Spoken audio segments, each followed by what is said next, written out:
Something. Moore's falling off. Okay, we're going to call this meeting to order. All right, so everybody's here on this side, which is great. Then that was the time for the open forum. So this is an opportunity for you to come up and address the council. If you're interested in doing so, then please come up one at a time. Tell us who you are, and and away we go. Denny's Ready, Denny. I mean, you still have to tell us who you are, even though we know. Yes. Hi, I'm Denny Fitzpatrick. First of all, gratitude and appreciation to all of you for all the good work you've been doing with Climate Action Plan and banning plastic bags. And there's going to be talk about helicopter noise tonight. I know for sure there's some people with the helicopter idea. I did helicopters for 20 years with Forest Service, and I had some very good earphones for that. Anyway, that's another issue. I'm here tonight on behalf of Arrowhead Indivisible. There's 250 of us in Cook County, but mostly standing in for Brian Hansel, who is doing a photography workshop in Wyoming right now and couldn't be here. And so he emailed me to ask if maybe I could show up and represent Brian about Dark Sky Initiative. So I just want to speak a minute about the possibility of Dark Sky Initiative and Dark Sky designation. Brian was met with the PUC, Public Utilities Commission, and the PUC wrote a letter of support to the city for exploring the designation, an ordinance that would get us to an IDA designation. IDA is International Dark Sky Association designation. And I understand that from Brian that Tim Kennedy will bring that that information to the council in the councilor's report tonight. So if indeed that comes up, and if down the road it comes up, I just want to say how great it would be to have Grand Marais designated a Dark Sky Initiative site. It's very unique in the United States anymore that you can see the night sky. And we've met with the hospital a couple times because they put in the new lights and they're 5,000 Kelvin, and they could cut them down to 2,800 K with easily and still be safe, and it would then be more yellow light and not the harsh blue light, which is even not healthy for people. But there's some resistance to change. And if there was a little bit of push from City Council to say, hey, let's go for Dark Sky Initiative, it would sure help matters. So please research it, and hope you can go forward with designating our little village as a Dark Sky Sanctuary Initiative. And I guess that's my spiel. Thank you. Okay. Thanks, Danny. Thank you. Come on up. Hi. I'm Jennifer Scholes. I'm a property owner in the city, and I'm piggybacking with Denny there that I support the Dark Sky Initiative as well. Just a couple quick things. I mean, according to some of Brian Hansel's information, 80% of people in the United States have never seen the Milky Way. Can you imagine? And we are a outdoor destination in Cook County and Grand Marais, and we sure could benefit from improving that and bypassing a Dark Sky Initiative instead of glossing it over and letting us become unable to see the stars, as is likely to happen with more and more development. My property is on the corner by the hospital, and my quality of life is lower since all those lights went in there. And we did approach the hospital board several times, and they seemed to be going that way, but then they heard that maybe the city was going to do something, and so they held back to wait and see what the city was going to do. This has happened over the last couple years. And in the meantime, I and my neighbors, we have blackout curtains, and some people have moved their bedrooms to the other side of the house from the hospital. The light stretches all the way almost to the community center. It's crazy. And they're talking about rebuilding Fifth Avenue, and I think there's a possibility we'd end up with even more lights. And it's a affecting the quality of life of the people who live in Grand Marais. I also own property outside of Grand Marais, and the big glow in the sky, I think we could decrease that for the whole county. So I just want to support any work you do on Dark Sky Initiative. I'll probably be here again. Thanks for listening. Thanks, Jennifer. Anyone else? Come on up.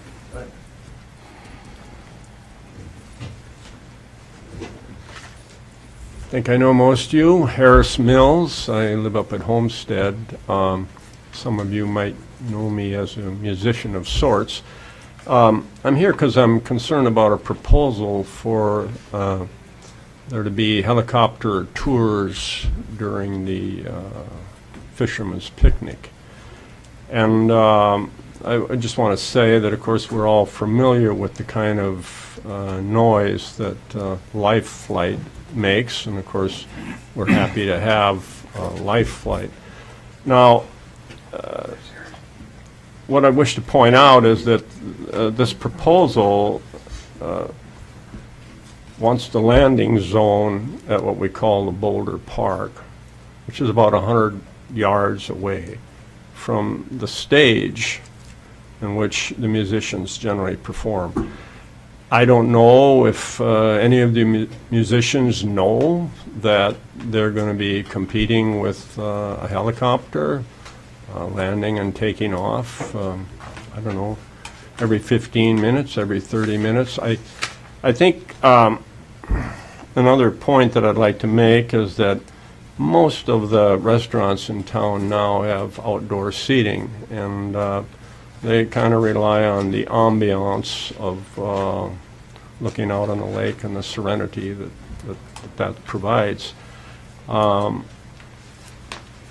It just, even though we're talking 3 days here during the Fisherman's Picnic, there are people that come to Grand Marais that don't come here for the Fisherman's Picnic. They come here because they're maybe visiting Grand Marais for the first time.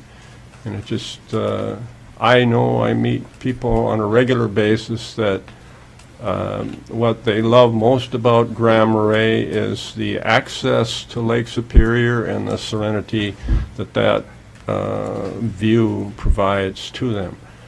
The thing that is unique about the helicopter is it is not only loud, but there's no getting away from it once it's up in the air. Whereas you can have Harleys coming through by the train, and you can have truck traffic on Highway 61. When you've got a helicopter in the air, you can't get away from that sound. And I regularly go down and sit on the rocks and write or whatever, just along the campground there, and you basically can't hear noise from town along the lakes and certain rock areas, and that's not true. So what I'm suggesting here is that you table this proposal until we know more about what is being proposed and people have some opportunity to respond to it. And that would be Lion Club members included. Okay. Thanks, Harris. Yeah. Thanks, Harris. Thanks, Harris. Thank you. Anybody else? Come on down. Hi, my name is Yvonne Mills. Thanks for the public speaking time. I came because I heard on the radio about a proposal to have helicopter rides over Grand Marais also, and I don't know very much about any of it yet. I just heard it this morning, and then I had to work and haven't had time to ask a lot of questions, but I am concerned about the noise level.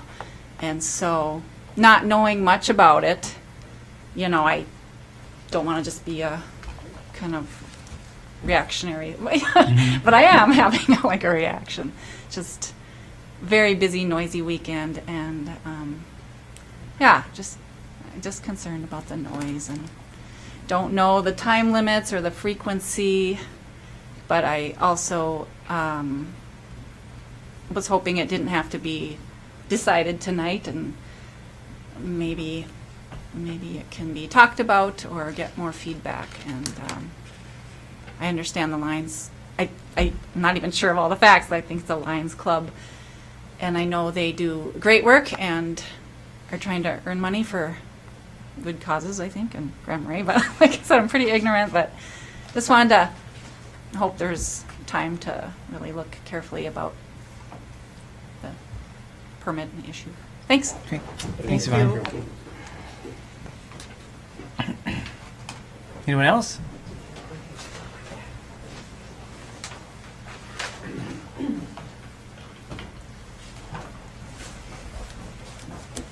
How are you all tonight? You're doing well. I'm Jean Grover, and I just wanted to take a couple seconds to express my wishes to encourage you to protect the dark sky. I know myself, I didn't realize what a treasure it was and how unusual it is now after all of the upgrades in various parts of the world to the lighting. Cook County is one of the darkest places east of the line from North Dakota down to Texas. And they had the first ever U of M caravan for dark sky last year, and it drew, I think, close to 1,000 people. And it was wonderful, and the more I learn about this, and I've expressed this to our own neighborhood, which was going to engage in a big lighting project, and it's like, hold the show, because people start to do these upgrades to lights, like you heard of at the hospital and different places, and then after the fact, you start to see what this has done to the overall atmosphere and feel of the community, and then it gets to be expensive to try to fix it, to move it back. So I think to get ahead of the curve would be wonderful. Also, there's several statistics on the dark sky tourism on their website that talk about very substantial increases in tourism because there's quite an appetite for this. There's a large increase in the amount of telescopes that are purchased. People are really getting into this, and they show increases in various parts of the country once they've gotten this designation of increases anywhere from 10% to about 50% in tourism. So I think it's a huge opportunity, and even that aside, I think people love the skies up here. It's just a treasure, and some of the best in the country now. So I'd love to have that preserved. Thank you. Great, thank you. Thank you. Anyone else? Last chance? All right, close the open forum. Thank you for all of that. It's always great to hear from people around town. So the next thing we have on the agenda is the consent agenda. So the consent agenda is bigger than usual this meeting. We have the typical three things. Then we also have the First Avenue Block Party for June 8th permit. We have the July 4th through 7th liquor permit for the Legion beer tent in Boulder Park, and then we also have a beer permit for the Stars of the North Music Festival as well.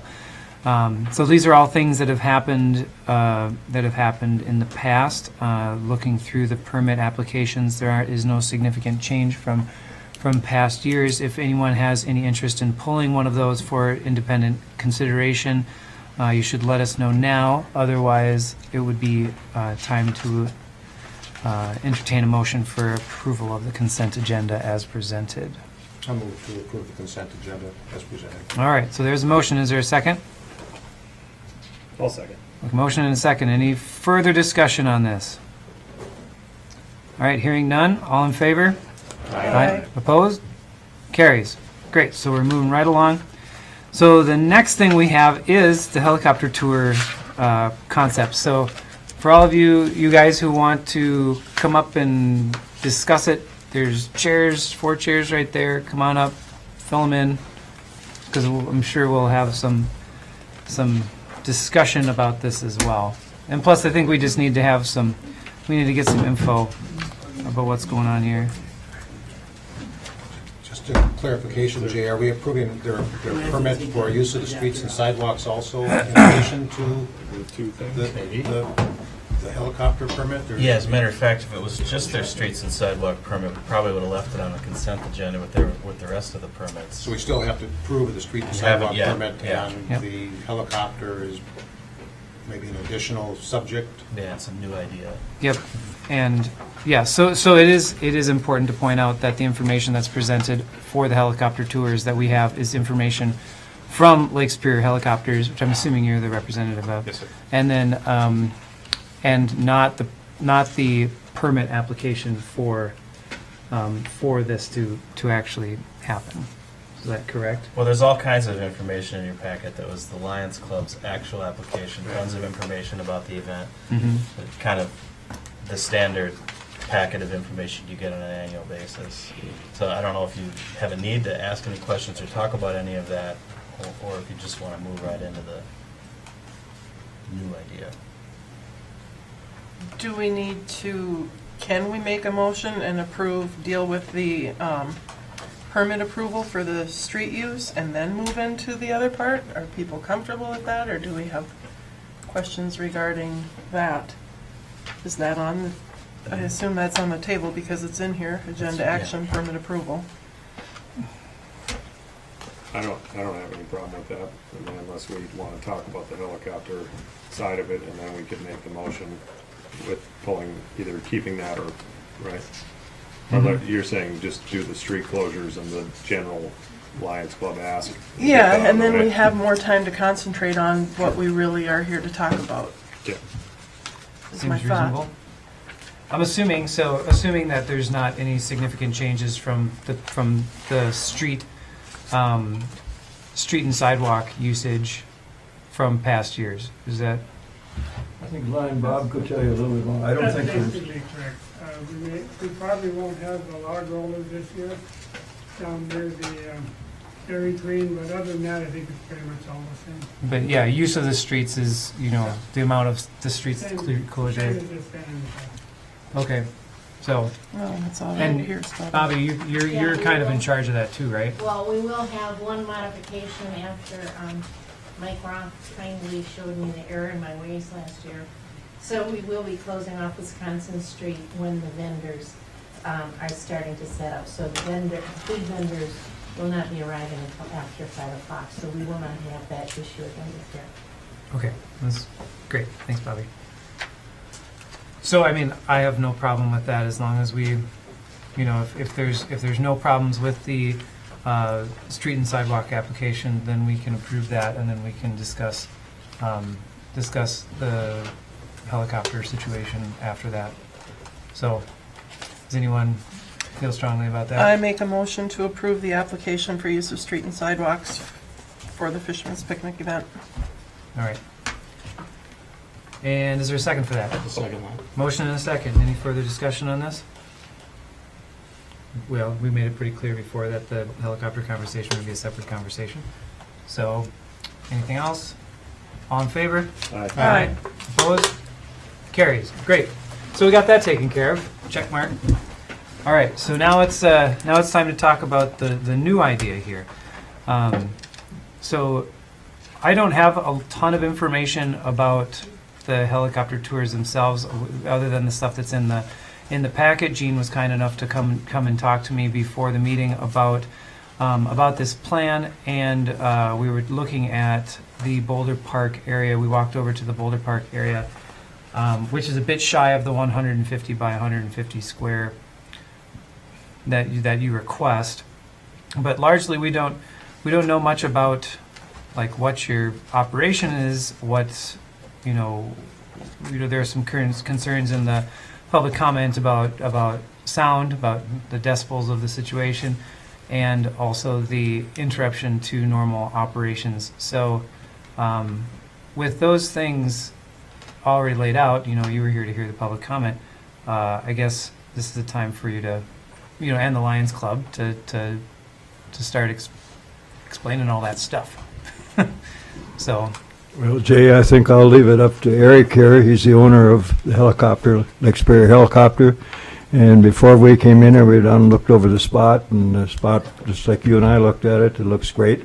And we talked about noise, and he knows all about it, so I think he can answer a lot of questions that we just heard people question about.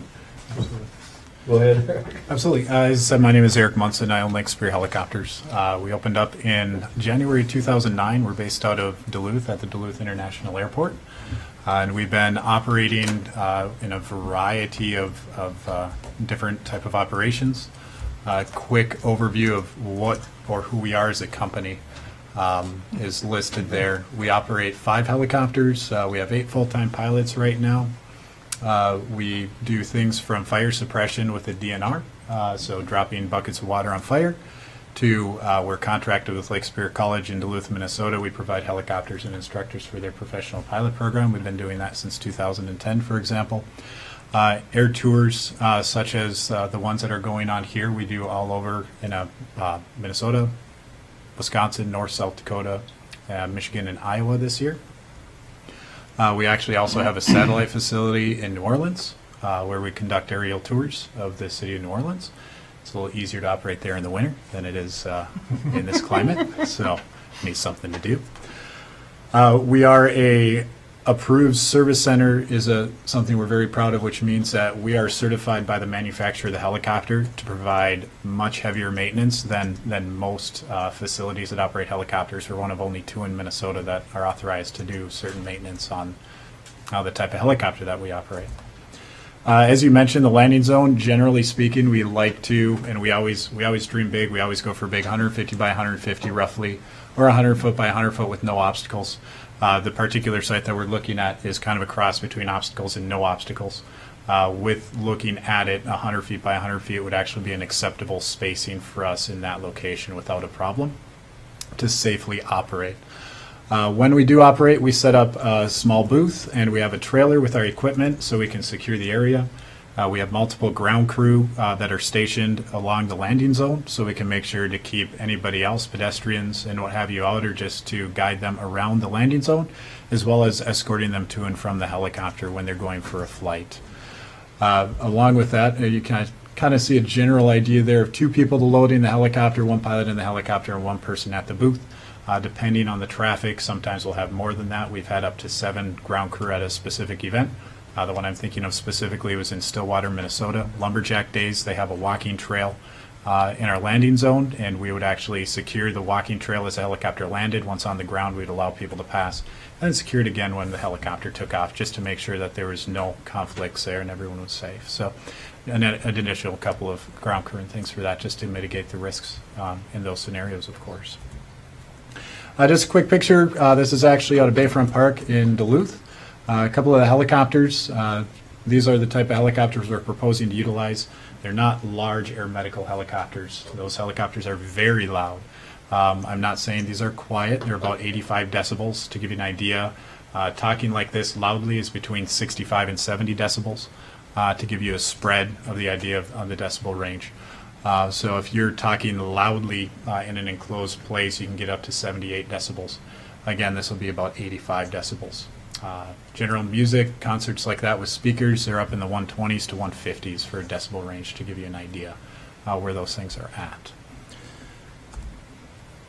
Just a quick picture. This is actually in Brainerd, Minnesota, another place where we do some flights. Beautiful picture that we like to showcase. There's a picture of the trailer. Again, this particular one has the doors off of the helicopter. They're just getting ready to depart. And the other great feature you can see on this helicopter, you can see the skids are a little bit thicker right off of the tips of the skids, and those are pop-out floats. So that way we can fly over water safely, and in the event there's an issue, we can actually land on the water with this helicopter that we'll be flying here. Picture of a handful of the aircraft in our fleet. Again, it would be that blue helicopter. That would be the one that we're slating for this event, just because we're right on Lake Superior. And we like to keep our flight routes, generally speaking, over the water, because that way in this area, then it's a safer operation for us as a whole. It also abates noise by we can be a little further offshore and a little higher. There's multiple things we do for noise abatement. The biggest things that we can do is gain altitude right after takeoff and just have our spacing away from shore a little bit more and still be able to offer a beautiful, beautiful view of the area, especially for those who may not be able to experience it or get off in the backwoods. Or just get up in the air and actually see the terrain that's around here that you just can't see when you're walking around on the ground. I do have this, but I was checking, the link was not working, but I can send it to you. We actually have a YouTube video that has a specific link to where we have a decibel meter And we have it with an individual talking, and then we have it again with a helicopter conducting a maximum performance takeoff, which is straight vertical with a decibel meter about 50 feet away from the helicopter. And that's where we get our readings and our decibel measurements from. Oh, that's good. That's all I had. So short and sweet. So we do have that available, and I can send that over to you so you can take a look at it, Yes, and you can please. compare the actual noise, because it is. I'm not saying a helicopter is quiet, but again, the ones that we operate are some of the quietest out there. What is generally a concern, or the reason that they stand out, is it's not the volume of the noise; it's that it's a different noise. So if we're having a conversation, this is something you're expecting. You hear a helicopter, and that is a different noise than you're expecting to hear. So it's going to be a distraction. It's going to be something that you pick up on. So there is going to be a noise factor. I mean, we can't say there's not going to be, but I don't think it is as substantial as a lot of people may believe it to be. I guess would be the best way to say it. Okay. So that's all you have for presentation? Yep. Talking 85 decibels or so. Does anybody have any other questions or concerns for these guys? Yeah, I've got a couple questions, just kind of go through a couple different things. One, do you have information on your safety record? I'm sure FAA must require, provide Absolutely. something like that. So, conducting air tours or taking off and landing point and landing at the same point is a very basic certification with the FAA. It's a letter of request. They come and inspect the helicopters, and your pilots have to be on a drug program. It's pretty simple and straightforward. Our company actually has gone and gotten what's called a 135 Air Carrier Certificate. That's more comparable to an airline, is the regulations that we're operating under. For the depth, it's hundreds and hundreds of pages of how we're complying. It's regular inspections of our aircraft and our operations to ensure safety. The other thing is, as Lake Superior Helicopters, we've been in the FAA's pilot program when it first came out 8 years ago for a safety management system. What a safety management system is, a proactive way to mitigate risk versus being reactive. We've been very prideful on how well that has done, and it has definitely been very successful for us. Every year, we take up over 5,000 passengers in this type of operation. We do over 20,000 takeoffs and landings in all operations every year. And year after year, we continue to have safe operations. So, yes, So- we have a very good safety So record. with that, have you had any incidents at all of any kind of safety issues that have? No, none other reports- commercial reports operations. to FAA or that kind of thing? Say again, my apologies. Any kind of reports to FAA from customers or persons that might have, made a complaint about any In 10 years, incidents? in 10 years, we've had 2 noise complaints. Noise complaints, but not, In 10 years. not safety related? No safety violations. No, none at all. Eric, can I find it on YouTube right now? Yes, if you search helicopter, I believe, helicopter noise Lake Superior helicopters, it should pull up And then just a couple other things, on YouTube.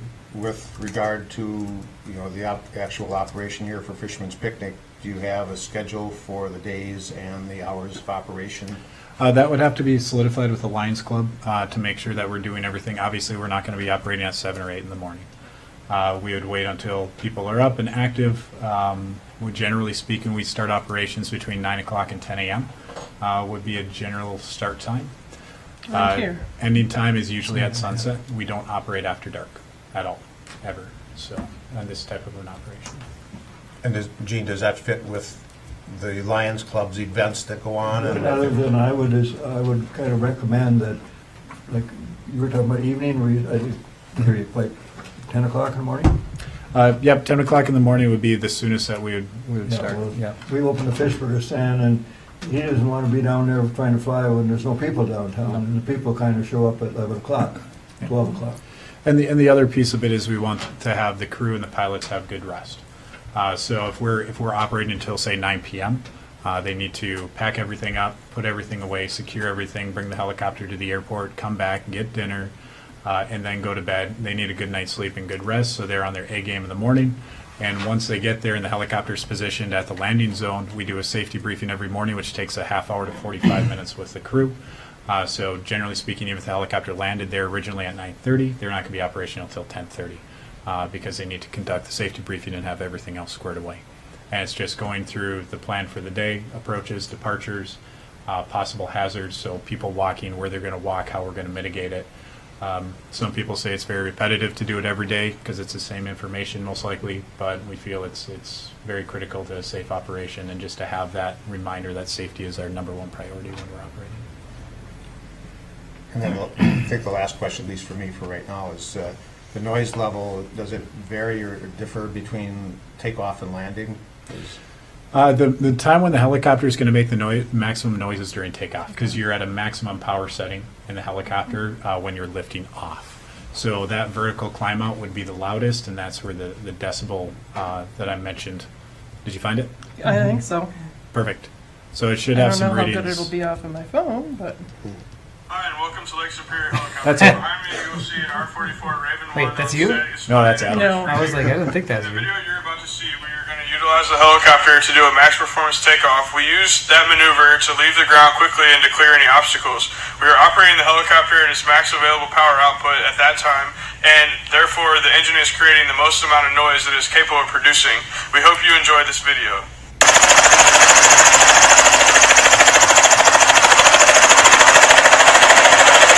So on the decibel where you can actually see the decibel meter. Yeah. So at about this point, the decibel meter is reading. This is 81.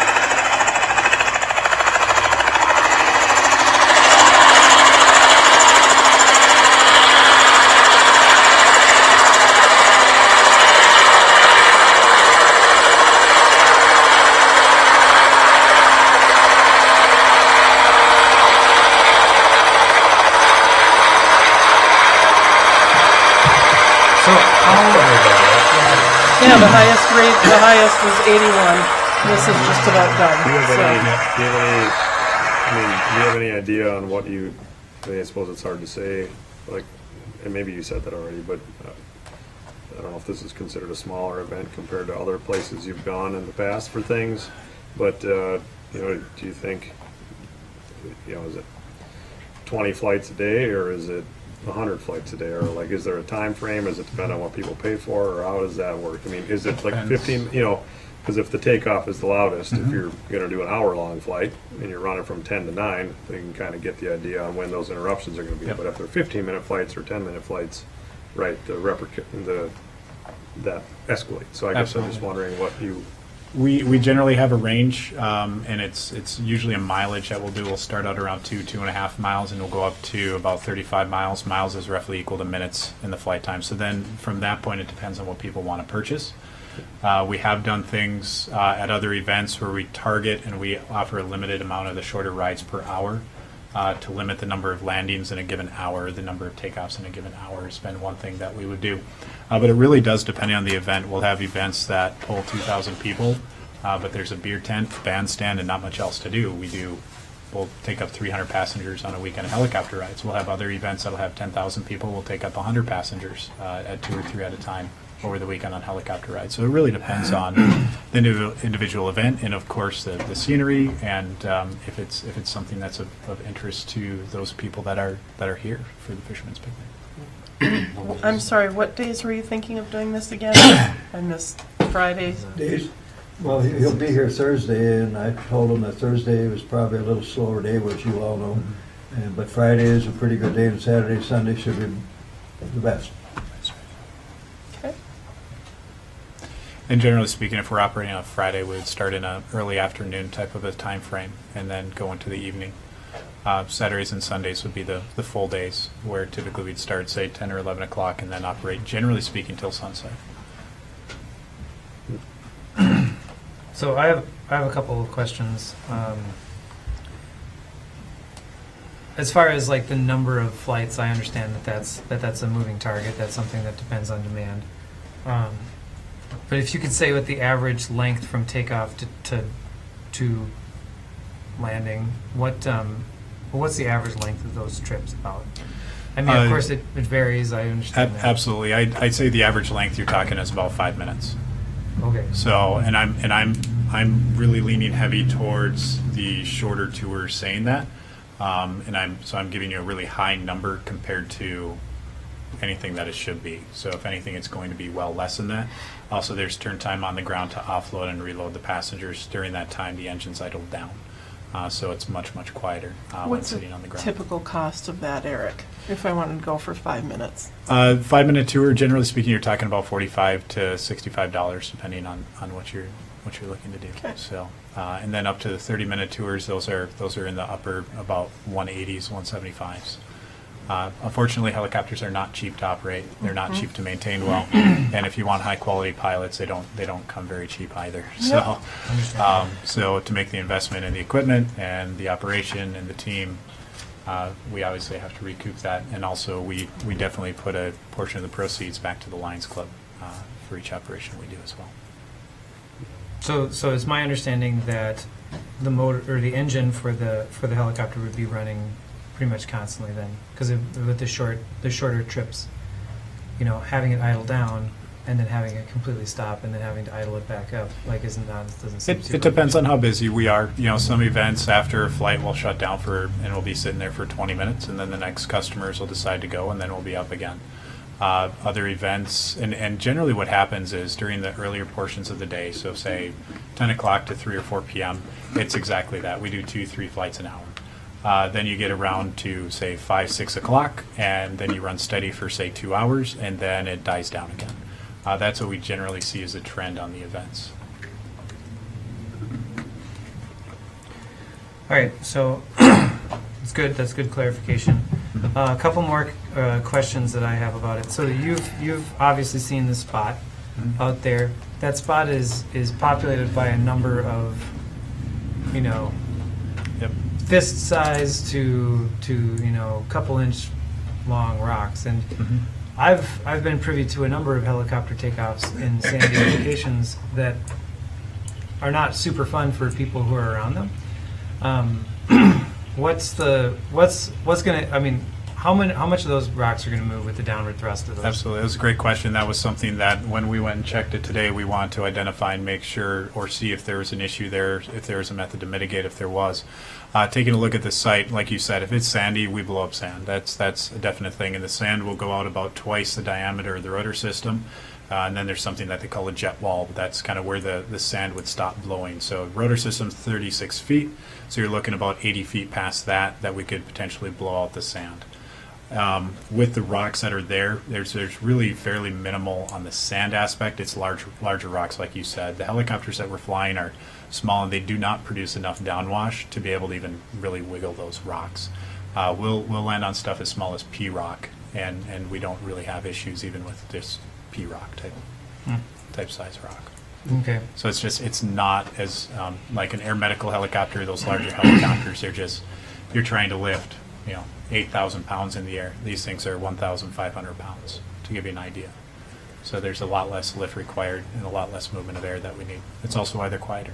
So We did look at a spot there today that it's in the 150 range, but it's further south. It's not on the roadway there, but remember that grassy area? Yep. Would probably be a lot better for landing if that works out. absolutely. Yeah. Where is this spot now? It's when we walked over, where I thought that removable canoe or whatever it was, but it's south of that, and it's probably 20 feet before it hits the blacktop where the drives around. Or more than that, it'd be 25, 30 feet. I think. I was going to say, because we had your truck parked in there, and then there was another probably 15, 20 feet to that. So the spacing would be okay. We'd be able to properly secure it and still have vehicles driving and everything on that blacktop at that point.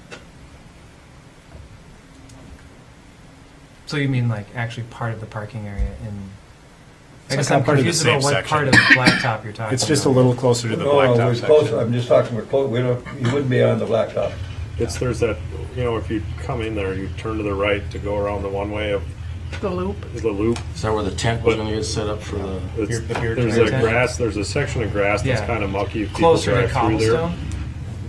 No. It's got dead center. No, away from as the you water. come in and you turn around the corner like you're gonna go towards the Coast Guard, I think they're talking about right there.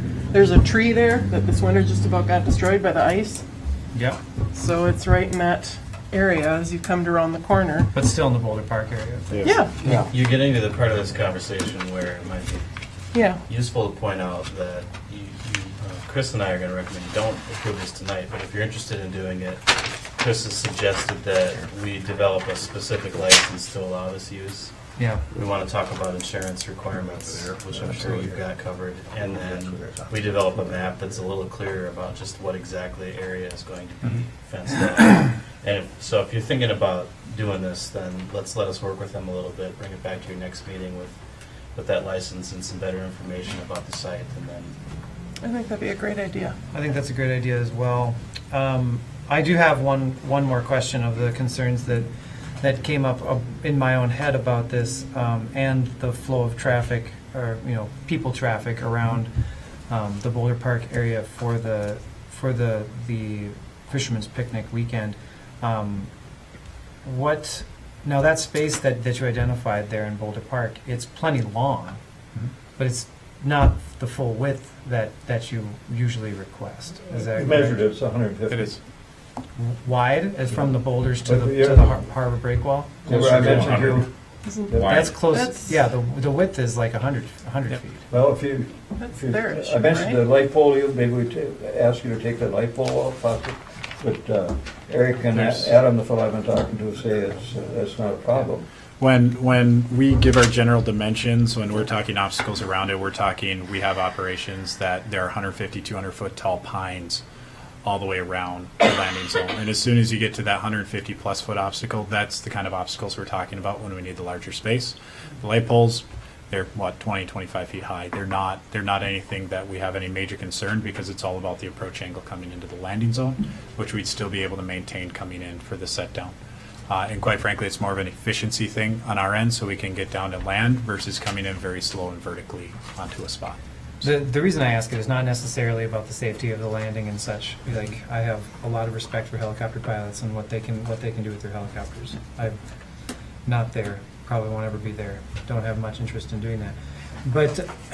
But what I do notice every year, because I own the bike shop right down there, and so I spend a lot of time around that area, around Fisherman's Picnic, and a lot of people walk through there and rest in there and sit in that space, and I'm concerned about access to the harbor, access, like the flow of people going from the downtown activities out to the Artist Point area and back, and whether or not there's going to, like, how are people going to be able to continue to use that space for the purpose that the park was created, which is to be able to hang out in it, during this activity. And that's a concern. We don't have to answer that right now by any means, but that is a definite concern that I have, because I feel like that's something that's very important to preserve, and especially on festival weekends when we have a tremendous number of people in the downtown space, to have some overflow space so that we can actually have people hang out with a little bit of personal space. And we would just be tying up that roughly 150 by 100 feet is what we'd be tying up. There would still be plenty of space for foot traffic or bikes or anything to flow back and forth between where we'd have section off and the water front there, the break. So there'd be plenty of space. Okay, well, In that aspect. Of course, there would be the 150 by 100 that they wouldn't be able to utilize because the helicopter would be there, just for safety aspects. So that's definitely something to consider. well, I would definitely like to ask the council if they would like to take the suggestion of the city administrator and the city attorney to continue this conversation with a little bit more information gathered. I think that seems reasonable, and we've also had, visitors here that suggested that there might be others in the community that have an interest in this and haven't really understood what this, is all about. So, it would make sense if we had more time to consider this and had all the information in front of us and knew exactly what we were talking about, and if we're going to grant the permit, what we would do to grant that permit. Yeah, and I also agree with Mike and our city attorney, our glorious city attorney there, that we've not really done something like this before. I think that it would make sense to look at this a little bit. What about Sky Dan? a little while ago. Yeah. Yeah, but that was on the. I I think understand that- the noise. I think that we have to, we have to recognize there's a few people here that have concerns. There are people out there who probably think this is an awesome idea. I have heard many people say that they come to Fisherman's Picnic. It's not what it used to be. They're bored. It's changed. To no fault of yours, we know it's an aging population running things, and the young people are not here to do the things and invest the time. So my thought is that we look into it to educate ourselves, to make sure all things are in place, and see what can happen. It doesn't mean that we're going to, but it doesn't mean that we won't. I think we need to take a fair look at it and come back once we have more information and give the Lions and Eric an answer. Obviously, this operates in Duluth at Bayfront. That is a very populated area as well. So I don't think it's that you don't know how to operate safely around people. That's more populated than we are. But yes, I think that as a council, we have to do our due diligence. But it's just that, do our due diligence and then see if this is a fit for 3 days. Would you, Mr. Mayor, can I answer your, that's fine, go ahead. can I answer your question about the walking space you're talking about, close to the water? Well, I mean, I don't know if you can. That's Well, why. I'll try. That's why I'm asking for actual diagrams to see what. Definitely, we what you're won't be talking about. bothering anything from where the light poles are to the water. And my spot, I don't know if some of you people might be aware of it, but I mow grass in town 1 day a week. And my spot to take my lunch, mainly from the Dairy Queen, I drive, go out, take the corner, come down, and I put my front wheels a little bit on the grass that we're talking about. And I sit there and I watch those people walk in front of me, and I see people I know from old days at the Standard Station. Hi, and Gene, what are you doing? But anyway, that space is really free now, and I don't think we're going to hurt that spot where they're walking right now. I'm really sure of that. Between the poles, Yep. No, we won't wouldn't be bother there at all. Yeah, I think, I think it's, I think what you've shown is positive for it. And I think that I would like to see though the diagram, and I'd like to see also just like here's when we're going to operate, right? You know when sunset is, right? You know you can have all that stuff and can give us a good idea so that if you come back and we decide to do this, then it's very clear and it's I just think that's best, and then it gives people the opportunity to also give us feedback as well. I mean, I'm glad people came, but I talked to a couple other people, and I have people that are for it, so they think it would be awesome. So, yeah, I think having more information so we can make a good judgment is. And is that? I guess that's the only other thing. Is that screw you up? Waiting 2 weeks or whatever it is. And I mean, that's, we have about another 30 days from our end until we need to solidify things from an operations standpoint. Okay. Most of our summer's already solidified into the fall, so. if this was helpful, I think we could put a time base on tonight, if that was helpful. Right. From the time we start till the time we quit. Yeah. Dean, can I say something? As you're aware, everybody in this room is aware, the Lions Club put a lot of time and effort into getting a brochure out every year. But the people who put that together for us, my wife puts it together and gives it to Northern Well, they want it done by the end of next week. And if we're going to wait till you have your next meeting, again, we're going to be running late. And I apologize for that. We'd like to have got this here sooner, but we just didn't get a chance to do that. If you wait that 2 weeks to do the next meeting, then any advertising they get from us will be in the form of a totally separate. The only thing with that is, Bob, and I'll say that it's unfortunate, but the people coming to Fisherman's Picnic, I don't think it's going to add anybody in the brochure that they read helicopter rides. And truthfully, if they're there, I think the people that see it are either going to want to do it or not want to do it. They're either going to be able to afford to do it or not. That was my question, because that tells me maybe how many in general would be doing this. Is it a $10 thing or is it a $50 thing? That makes decisions for people. So that part to me, unfortunately for you probably, I don't know that it makes much difference. It would be nice to advertise it there if it were going to happen for certain, but I don't think it's going to make or break whether or not he gets people, because people plan basically whether they're coming to Fisherman's or not. We know that everybody plans to come home for reunions and family reunions, and it's just that time of year to be here. So, and probably most rooms are already booked. It's not like we're going to cram much more. So I kind of feel like in order for us to do our due diligence, we need that 2-week period to figure everything out and get back in order to have everything in place. But that's my thought. It doesn't push me to make a decision tonight for Mr. Mayor, is there advertising. any way you could rush up that next meeting you're talking about?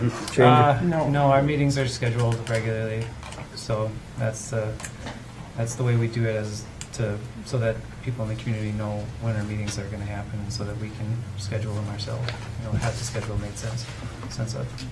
So that's if that's the consensus of the council, then I feel like we know what we're up against here.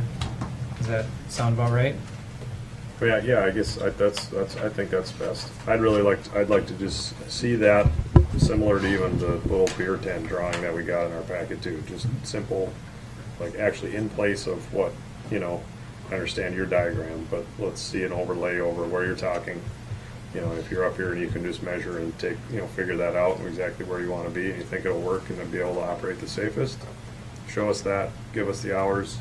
We can deal with what we need to with the city attorney, and get comment if there's more comment, for or against, so, and then we'll give you an answer. I think that's a pretty concise summary.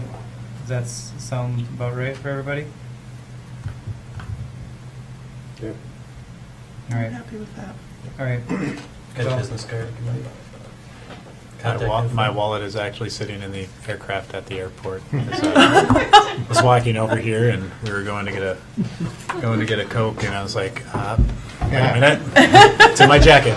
Oh. Well, if one of these fine Gene will gentlemen wants to cover it. just Gene provide will some cover contact it. info tomorrow, so we Pardon? So we can follow up.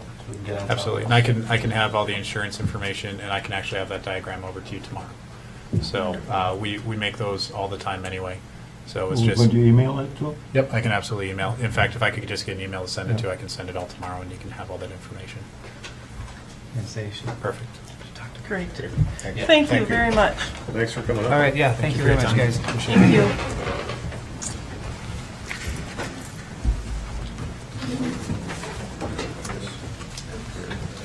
Okay, so while we reconstitute ourselves here,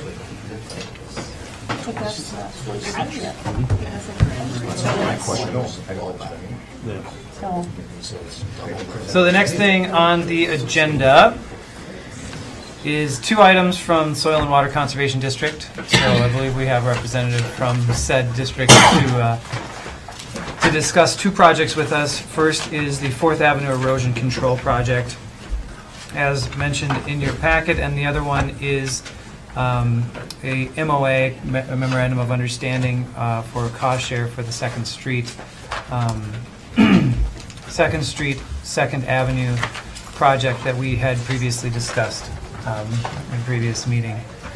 So, without any further ado, we'll turn it over to Phil here to discuss the proposal for fixing this odd little section of 4th Avenue West that has erosion problems and that is being proposed to be closed. So, Yes. Go Good for it. evening. So my name is Phil Larson. I work for the Cook County Soil and Water Conservation District, and I am coming before you with a proposed plan to do something about that portion of 4th Avenue. If you're familiar with it, it's a gravel section that's steep and eroding, and so as part of our partnership, informal maybe, with the city to help improve stormwater and improve water quality, we're working on this. And so we talked with Mike and discussed that we could present a few options to landowners and see what their interest is, and then come before you guys with kind of some draft plans or ideas so that we can know if we should keep moving down this path or if this is something that the city doesn't want to do. So that's the area highlighted in green that we're proposing closing and just returning to a vegetated state. There's a picture in the packet also, if you're unfamiliar with it. Those are some proposed plans that are kind of a rough 60% point status right now. So that hatched area would be replanted. There's rocks at either end that would prevent traffic from driving up and down that area. And the currently water that's running down that road would be sent to the kind of the north into the existing drainage that is. You mean the east, right? Because north is that way. I'm sorry, northeast. Yep, east. You're right, east. So it'd be sent to the east. You can kind of see the contour lines there, but it's going to go past the fuel tank, or to the left of the fuel tank, and into a drainage that looks like where water used to go before the road kind of intercepted it, and water starts flowing down the road to First Street there. So that's our proposed thing. We talked about it I talked to the landowners on the 100 block of 4th Avenue West and asked if they had an interest in that road closing or staying open or being paved or installing a rain garden there instead of what I have proposed here, which is just revegetating it with low height grasses or forbs, which are things with flowers basically. And some people were interested in, because the stipulation would be that they'd have to maintain that part if it were a rain garden. So this is a more low maintenance proposed project. And so where we're at right now is whether to keep going forward with this idea. I'm waiting. I don't have the answer to how much more water will be going down that drainage, which was the request of Mr. Wanabo there to the east. And it would be going down his property. I did talk with him. He's okay with that. He said it sounds like a good idea. All landowners were okay with the road closing and becoming a dead end. As I said in the packet, most of them are interested in that remaining walkable. So, Would this include? So I see, the installation of the 3-foot boulders at the top, the installation of some loam soil or some other soils to help hold everything in place. Would there be a plan for like a aggregate trail that goes in there as well, or would it just be left grassy and then people can walk on it and pound in the trail wherever that ends up being pounded in? Either, I guess. If either one, it's up to the budget that isn't existing right now. But my question is more for Mike, I guess, probably. Why do we not want to make this an actual city thoroughfare with a paved street, since everything else is? Why is it'd be this pretty expensive. It's steep and rocky, and you couldn't just go in there and do a little grading and paving. It would be a pretty substantial project. We'd have to. It's not really necessary for any of our purposes, and the neighbors don't need it. I don't see any additional development happening on this block. So that's why, I guess. We did, Phil reached out to emergency services as well, and they've all responded and said, we don't need it to be a thoroughfare as well. That was not here. There was nothing from Ben. Yeah, Ben's came late last week, but he did respond and say it's not a problem for him either. So the fire trucks are able to turn around and move around if they are unable to use that part in order to get to someone's I don't home. think the fire truck would have used that. Would have used the road. They're certainly not. I mean, we're talking about closing, but it's not really open. I mean, people. Be a pretty brave person to try and drive down there. So yeah. Well, I like the idea that the neighbors all agree that closing that road would be to their benefit, and I'm not sure really of anybody's benefit that keeping it open that it really serves. It's a maintenance problem, and it's been an erosion issue as long as I can remember. It washes out heavy storms. It's just a rocky, gravelly. I wouldn't call it a road. it's a Jeep trail, yeah. Yeah. Has become that. It wasn't always quite in the bad shape it's in. I grew up on it. I saw where everybody here was all right with it. I just thought that I need to ask the question why we wouldn't do that because I think that sort of needs to be answered as to why we would move forward with this, that there would be sound reasoning why we would never use it to move forward. So that's why I'm asking the question. Yeah. I thought that That type of, let me just give her one more bit of information about that. Thanks, Jay. Sorry for interrupting. But that type of improvement would be something we would look to assess the neighboring properties for, rather than have the whole city pay for. So that reaching out and having this conversation with them, it seems pretty clear like they wouldn't be interested in that. Right. No, this was awesome to have their feedback here. I just Yeah, wanted I would- clarification. I would view that as being somewhat similar to Second Street between 6th Avenue West and 8th Avenue West that has never gone through, and it's a rocky outcropping there too, and there doesn't seem to be a reason to put that road in there. All the No, but this one used to be used, that never did. So again, I just want clarification so that anybody watching would understand as well that I've asked the question to make sure that I understand if no one else needs to. I think the other thing to say about it is the right-of-way will remain. So making these improvements doesn't mean we would never decide to put that road through. And if there's a different group of people in the future that think it'd be better to be a road, we can go back that direction. Yeah, I should say, I guess I did say this, but, agreeing to these plans or moving forward to reach final plans doesn't mean you have to do the project. We're just trying to create the plans so they're ready for the shovel-ready project. But if we did, often funding that we get is tied to a 10-year agreement, so it has to be in place for 10 years. I can't say that that's going to be true for the funding that I haven't received yet, but something to keep in mind. You can't turn around the next day and rip the thing out. But you either have to improve it somehow to get it back up to a road, or you could do something like this. So. And you abandoned basically the rain garden idea, is my understanding?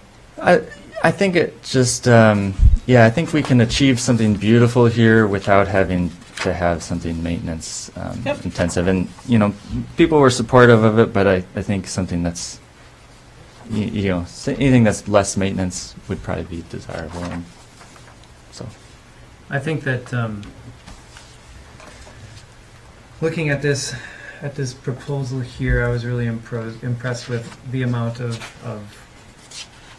information that you did gather, that you did think of a lot of the situations that would arise from the closure of a road versus the further improvement of the road. The bedrock in that area is, it's right there, like right there on top of the ground, and so I'm just concerned that any kind of improvement there would actually make the water situation, like road improvement, would make the water situation worse, because the bedrock is so close to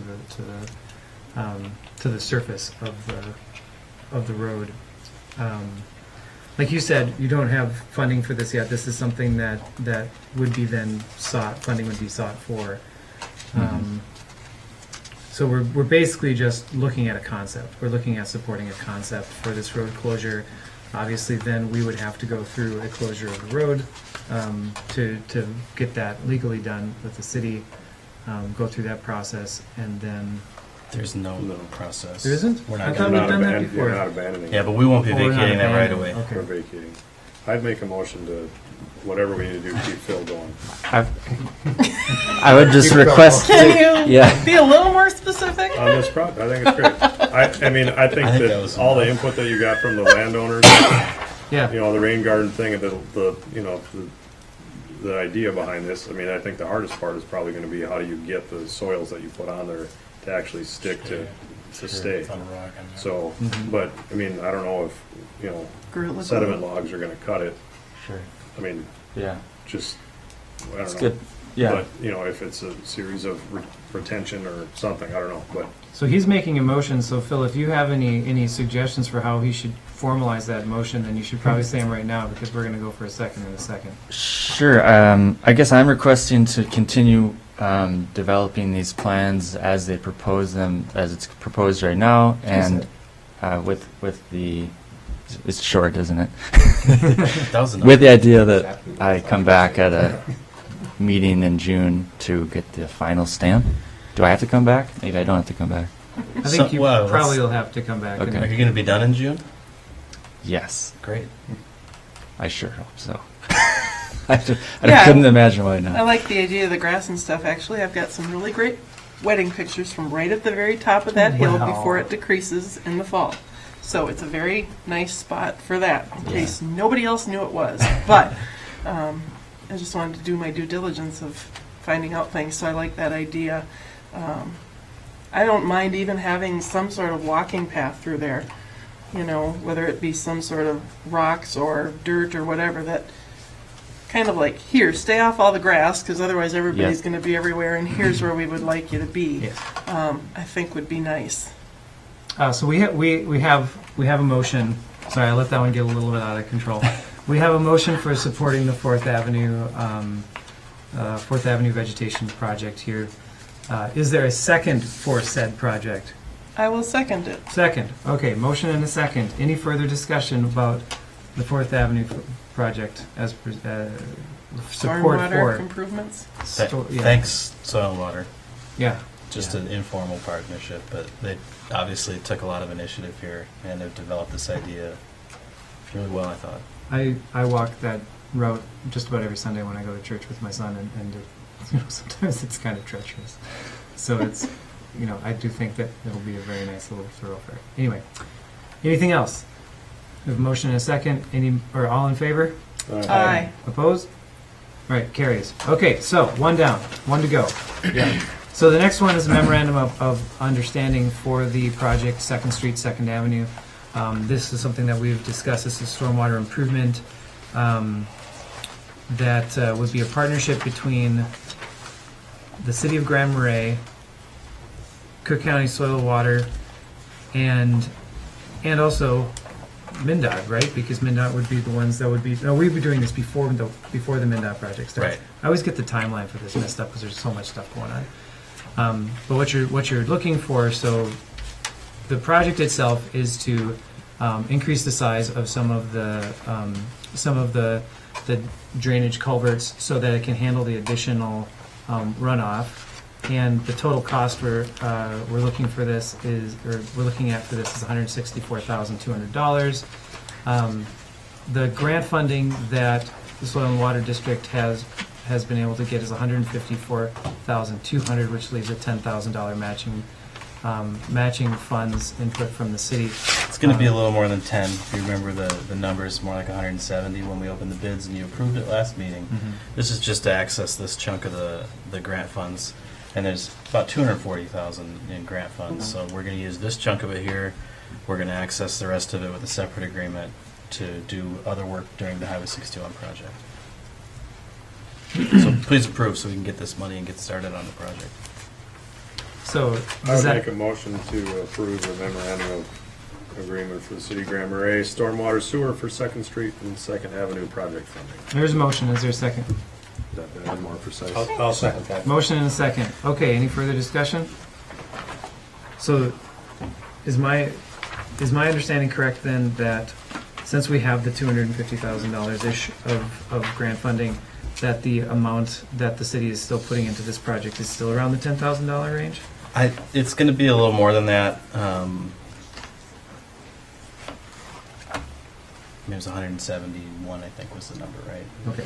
So Yeah. so we're talking about 15,000-ish, Yeah. something like that. Still below what our budget was before we took the bids for this project. Yep. Any further discussion? All in favor? Aye. Aye. Opposed? Carries. All right, thank you so much. Thank you for all Looking your forward to work. seeing some more of that. Thanks, Phil. Thanks, Phil. All right, so next thing we're going to go to is the cost share maintenance agreement with Highway 61 MnDOT project. So with that said, I think there's a lot of information to go through in this one. This one goes through, it answers a lot of our questions about what the city will be responsible for, what MnDOT will be responsible for, what the county will be responsible for, and put some numbers to those things. So with just, yeah, I think that I'll turn it over to you then. Great. To start walking through it, because there's a lot of information in here, and I feel like you should probably We're going to have Michael Kallenbeck join us via Skype here in a moment. Oh, nice. Which will be fun, and so that he didn't have to drive here and drive back for I don't know how long. The conversation. The schedule here is that the bids are going to be coming in early June, and they're going to want to open them. And before they can move forward on that, we need to be done with this cooperative construction agreement. So what this lays out is whose job what, basically, when it comes to maintenance and also paying for the construction. We'll go through any of the things you want to talk about in the contract, and then we'll also look at the spreadsheets that are in here that develop the city's share of the cost. There's a lot of info, so let's wait for Michael first, and then. Maybe you can start out here a little bit, because there was some information you sent out regarding a change to the language on the parking lanes and the snow removal. So as you know, one of the policies that MnDOT has told us about throughout this project is that the wintertime maintenance of the parking lanes is not something that they're going to be taking on by themselves. And what they would do is pay for the loading of snow into trucks to haul away. Although I appreciate their willingness to participate at all in this, that strikes me as probably the least efficient way possible to handle the snow clearing in that space. So what I tried to do was talk to them about leaving open the conversation of the methodology and just agreeing to the financial burden. So I think that the point of their policy is to try to limit MnDOT's financial burden when it comes to maintaining roadways. Not sure if you can hear me on your end, but I can see you, but I cannot hear anything from Marais. The language as it was in the contract, a snowplow operator might just drive through town and leave a windrow of snow in the parking lane, which then they'd have to come back whenever we wanted them to, and with a loader and put it into a truck for us to haul away. We actually designed this roadway so that there was space for snow storage, and probably more efficient would be to just push the snow all the way off of the parking lanes until it needs to be hauled. And that's probably even cheaper for them to do that than to pay for loading. So we wanted to make sure we could leave that open so that as partners we could discuss what the most efficient way to do it is. There's Michael. Hello, Michael. Hello. Hello. The wonders of technology. I don't know if you can hear me, but I cannot hear you. We can. Looks like maybe the Roger? mic is muted on your end. Can you mute it? There it is. No dice? Doesn't want to change? Uh-oh. There we go. Oh, did you hear us? You can hear me? Okay. Was that- I can hear you now. Terrific. Oh, super. So there's one issue with all of these things routed together. This sounds fine to us, but the people on the live stream will get an echo from Michael unless I turn everyone down while he's talking. So if people in this room need to talk to Michael, I need to turn you up while he's on the screen. So we need to take turns. Yeah. Yep. Raise our hand. Please. We'll figure it out. I'll be watching you guys. Got it. We just point when we want to Should we say give him a something. quick turn? All right. So, Michael, so we did a little bit of an introduction of the agreement here, and we're just going to leave it open for you to run through the pieces that you want to run through, and then we can ask questions once we raise our hands and get our mic turned up, and we can get through to the end of it. So does that work for you? Sure. All right. Yep. Go ahead. So this is considered a three-party agreement. So it's the same document that MnDOT will sign ultimately. Of course, the city signs this document, so does the county. So MnDOT does not have a separate agreement with the county and separate with the city. It's actually a three-party agreement. So there's a lot of information in here that pertains just to the county portion of the work, and that's fairly simple. Just quick cover that.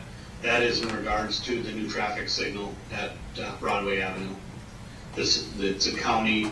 It participates in that construction cost of that document and long-term maintenance. The remaining pieces of it really kind of spell out MnDOT's responsibilities and the city of Grand Marais' responsibilities. It covers things such as overall construction costs, and that's when we can look at the spreadsheets if we would like. But it does talk about lighting maintenance and power costs, snow removal, maintenance of sidewalks, sidewalk panel replacement. It also covers the city utility work that's part of this project, the sanitary and water work, aesthetics, the plantings that we put in, the tree plantings that we have, of course the project trail, again the sidewalk as I mentioned. So it covers the initial construction cost, but also addresses long-term maintenance. I don't know if you've got any particular questions on that, items. I think we're ready to take turns, Patrick. Disregard that. Figured it out? Yeah. Oh, It's working? Wonderful. Okay. So now we can just talk when we're You ready? can. One other thing it does also address is the construction inspection. So a lot of the work that is being performed will be inspected by MnDOT, but the city will have their own inspector there for the city utility work. But there's still a percentage that MnDOT charges for the overall construction administration, for the surveying costs that are needed, processing partial estimates, all the materials, certifications that we need to keep track of all the gravel and sand, and making sure that the pipe that's delivered to the site meets the specifications identified in the plan. So those are some of the items that fall within that. Okay. Yeah, a lot of what I've been looking at with the agreement itself is the inclusions that are put there for the city itself, for the items that the city has requested that the state do, and then what the city requests that it does itself. So that's right in recitals numbers 2, 3, and 4. And those are the ones, I was looking through those, and I believe that those reflect what we have talked about and what we've planned in the past. So I'm grateful to see that as well as talking farther down in the actual inspection criteria. That would be really good for the city to have its own inspector, just to make sure that everything is done the proper way. Not saying that your inspector couldn't do it, but... Well, we wish they would, but they won't, so we'll do it with ours. There you go. That makes that easier. Does anybody have any questions about this project or about the agreement itself? Number 3, or section 3, maintenance by the city. That starts on page 4 of the agreement. That is where we were. I still kind of want to understand the snow removal piece of that, if somebody can. So MnDOT is not responsible to plow the parking lanes? Is that how I understand this? That's right. Correct. The city will be responsible to plow the parking lanes on Highway 61. With a few stipulations. The MnDOT is responsible for the loading portion of snow and ice associated with the parking lanes.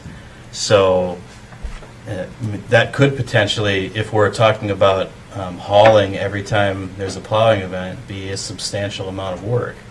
So they still have a participation element in this. The additional language that we added to this was to try and recognize that we don't and won't know what's the best way to do this work until we've tried it out a few times. And so we don't want to be real specific about how it's going to happen in this contract, but rather just try and honor the spirit of MnDOT's policies and the idea that we want to do this in the most efficient and cost-effective way possible, and the best way for quality possible as well. So whatever methodology we end up using, MnDOT's financial obligation is going to be fixed at that concept of whatever it would have costed them to pay for the loading. That just leaves it open we're for not- further conversation. We're not going to load at every single snow event either. If we have 4 inches, the city is needing to plow that off, correct? Well, we don't know whether we're going to load it or not. The way the road is designed, there's not necessarily any need for it. But depending on how MnDOT ends up actually operating their equipment, it could be very well that we want to load it every time. If they're going to be driving through and putting their windrow, which is normally in the boulevard, instead in the parking lane, then we're not necessarily going to go through there and push it all out. And so until we actually see it in action and give it a try, we really won't know what the best methodology is.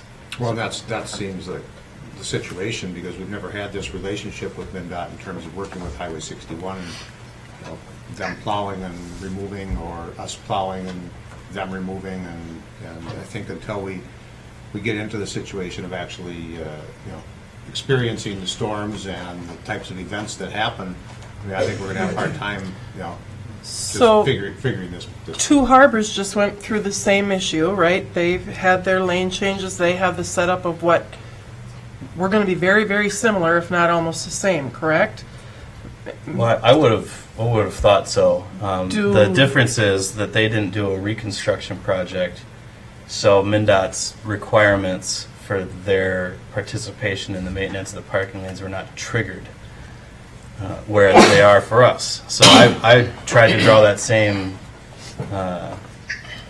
comparison. Do we know? One of the changes that means for us in this contract is MnDOT's going to continue to maintain those parking lanes that are not being reconstructed, which means everything west of 8th Avenue and everything east of Broadway on the north side of Highway 61. West of 8th Avenue, it's rarely parked on, okay? Is the city's intentions here to keep those parking lanes open in the wintertime? Or are we just not going to keep them open? Just one thing, I don't know if you can hear me, but when Mike talks, it seems like it's very, I can hear him real well, but the others, it really breaks up. Like, microphone's closer. Every third word, maybe. Oh, those are probably the important words, but I got all that.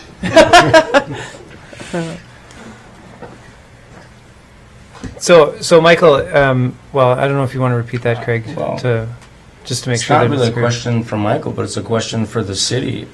When we do this project, we know we're going to have snow from the main traffic lanes coming off the state trucks. We know that they're not going to plow the parking spots now like they plow the shoulders that we have now. So the city's going to be responsible for removing snow out of the so-called parking spots or shoulders. Is the city going to do that, or are we just going to not do that? That's my question. I want to back up, and one of your we know assumptions is what MnDOT's going to do, and I don't think that's true. They've indicated. Well, at all the meetings I've been at, they've been very specific at saying they're plowing the traffic lanes and not going any wider than the traffic lanes.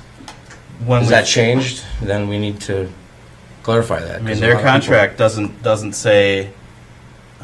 What it says is they will participate by loading the snow that needs to be loaded when we haul.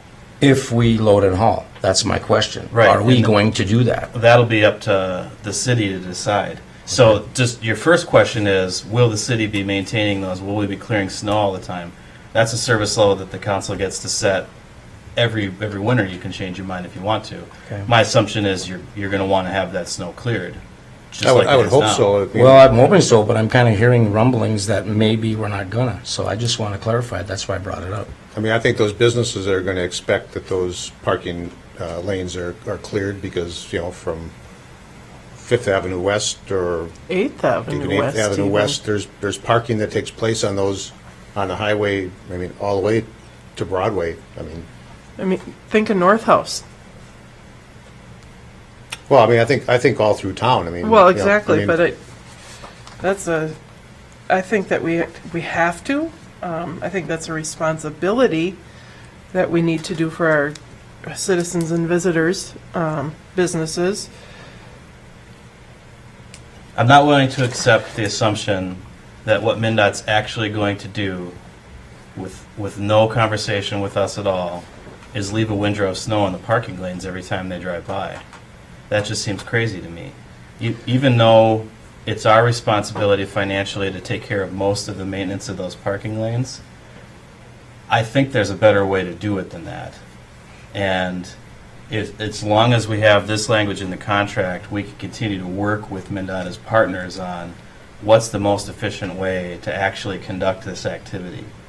And it's definitely not they leave a windrow of snow in the parking lanes and we come back and deal with it later.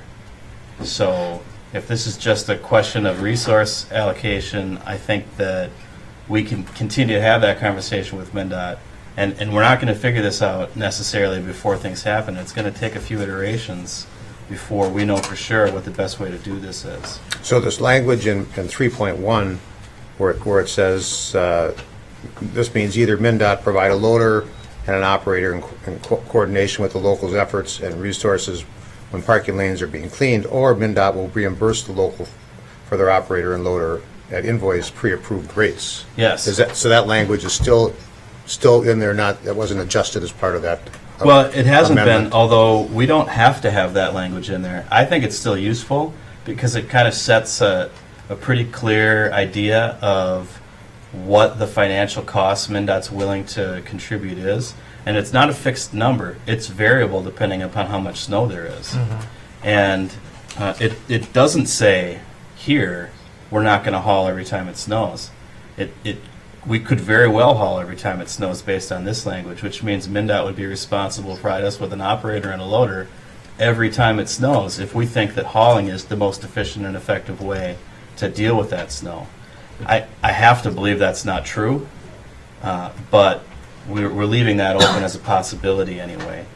And we've got the ability to continue to work with MnDOT and figure out how to do this in a way that is the least disruptive to us, is the least disruptive to them, costs the least to both parties.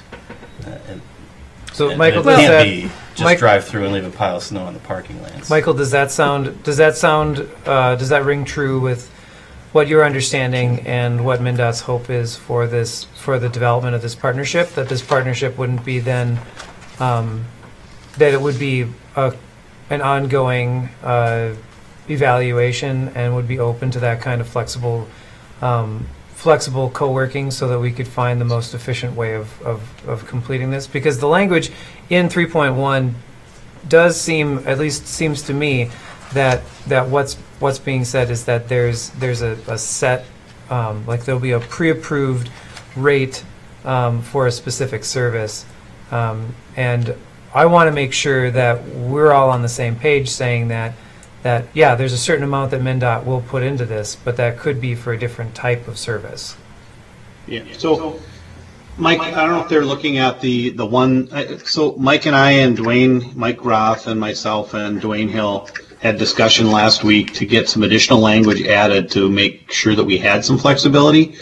And I'm not sure if what you're looking at has that, but I'll just quick read it. But it says, the actual split of resources between the state and the city of Grand Marais needed to complete the snow removal task in the parking lanes can be revisited by either party when a more efficient operation is sought. Under any revised operation agreed to by the entities, the total labor and equipment costs for the state will not exceed the value of the loading portion of the snow as outlined and noted above. And the intent there was, yeah, so it's from a resource perspective, but equally as important as from a kind of an efficiency perspective. If it's something that we see on the efficiency side or that the city sees, that was added in there after working with Mike, and I think that helps protect both of us. So one scenario, for instance, is, and I think there's some fear associated with all the extra time it might take the MnDOT operators to go through town with the new alignment and curb lines. And if it turns out that it actually doesn't take them a lot of extra time to go through town, then it could potentially be very much cost savings for both MnDOT and the city to have them continue to just drop the wing and plow the parking lanes. That might be a lot faster and cheaper than having to load all the time. And they get to make that decision with us. So, you know, if and it's going to take a few times, again, trying this out to figure it out. And it might be that we change our mind about it every couple of years as conditions change or as equipment changes. And we've always got this baseline of who's responsible financially for what to base that off of. Well, I would think it may even change based on what the event is like. If it's a 2-inch snowfall event, it might be handled in one fashion. If it's 1.5 feet, it might have to be handled in a different way. It can certainly develop over the course of having dealt with those types of events. Well, and our caveat is the city does not plow our city streets. We are in a... The county does it. I won't even say we're in an agreement because I don't even know what we have on paper anymore, but the county is currently doing that for us. So this is a discussion that we need to have with them as well, right? Absolutely, yeah. Yeah. So the new path, bike path, walking path that's going through on the south side, along with the path we already have on the north side, are those going to be kept open all winter? That there's no What's the city's fixed decision about that. It's up to you how you want to handle that. The way we've generally talked about it is, as you go through the regular downtown, say from 8th or 5th Avenue West to Broadway, that both the north and the south sides will be cleared of snow all winter. And then Broadway heading east, we've talked about clearing the snow on the north side where the existing bike trail is and leaving the snow on the south side as an idea of how to accommodate people who use equipment that might like to have snow on the path. And you know, that's something, again, that it's up to the city council to determine how they want to have that happen, and you can change your minds on it. It's changed a number of times since I've been here, how we've done that, and you know, you can just see how you like it. Well, snow from the highway eventually will make it over to those areas. So eventually, at some point in time, we have to decide what we're going to do with it. Well, think about this past winter as a great example of a lot of snow. It's not the most snow I've ever had, but it was certainly enough where hauling was contemplated. And MnDOT actually brought in a piece of equipment with a big snow blower where they ended up blowing all the storage areas clear in town. So we know that MnDOT has some resources that can be useful in this, and that's certainly a lot more efficient than having a loader and an operator load a truck. So if we're talking about, providing the truck, or maybe we're even not in that situation, and MnDOT is, providing whatever piece of equipment they have. We've done this before, so we know how to handle it. And we also know that we have built a lot of snow storage into this design, so we've got 8-foot boulevards in a lot of places. The trail is 12 feet wide, and we don't have to plow it 12 feet wide in the wintertime. We can plow it 6 feet wide and leave a lot of that for snow storage as well. So we have a lot of options. And to me, more or less, what it boils down to is how much money is the council willing to pay when it comes time to remove that, because citizens are going to have an expectation. And I think that's what we're talking about here, is what level of service are we going to give and what's it going to cost us? Are we going to need to hire more help? To me, it's almost cheaper to hire somebody than to contract things out. But I think that's the question in my head that I keep turning over, is who's going to do all this? Because it's going to come up. People are going to want parking lanes plowed. People are going to want sidewalks available to them.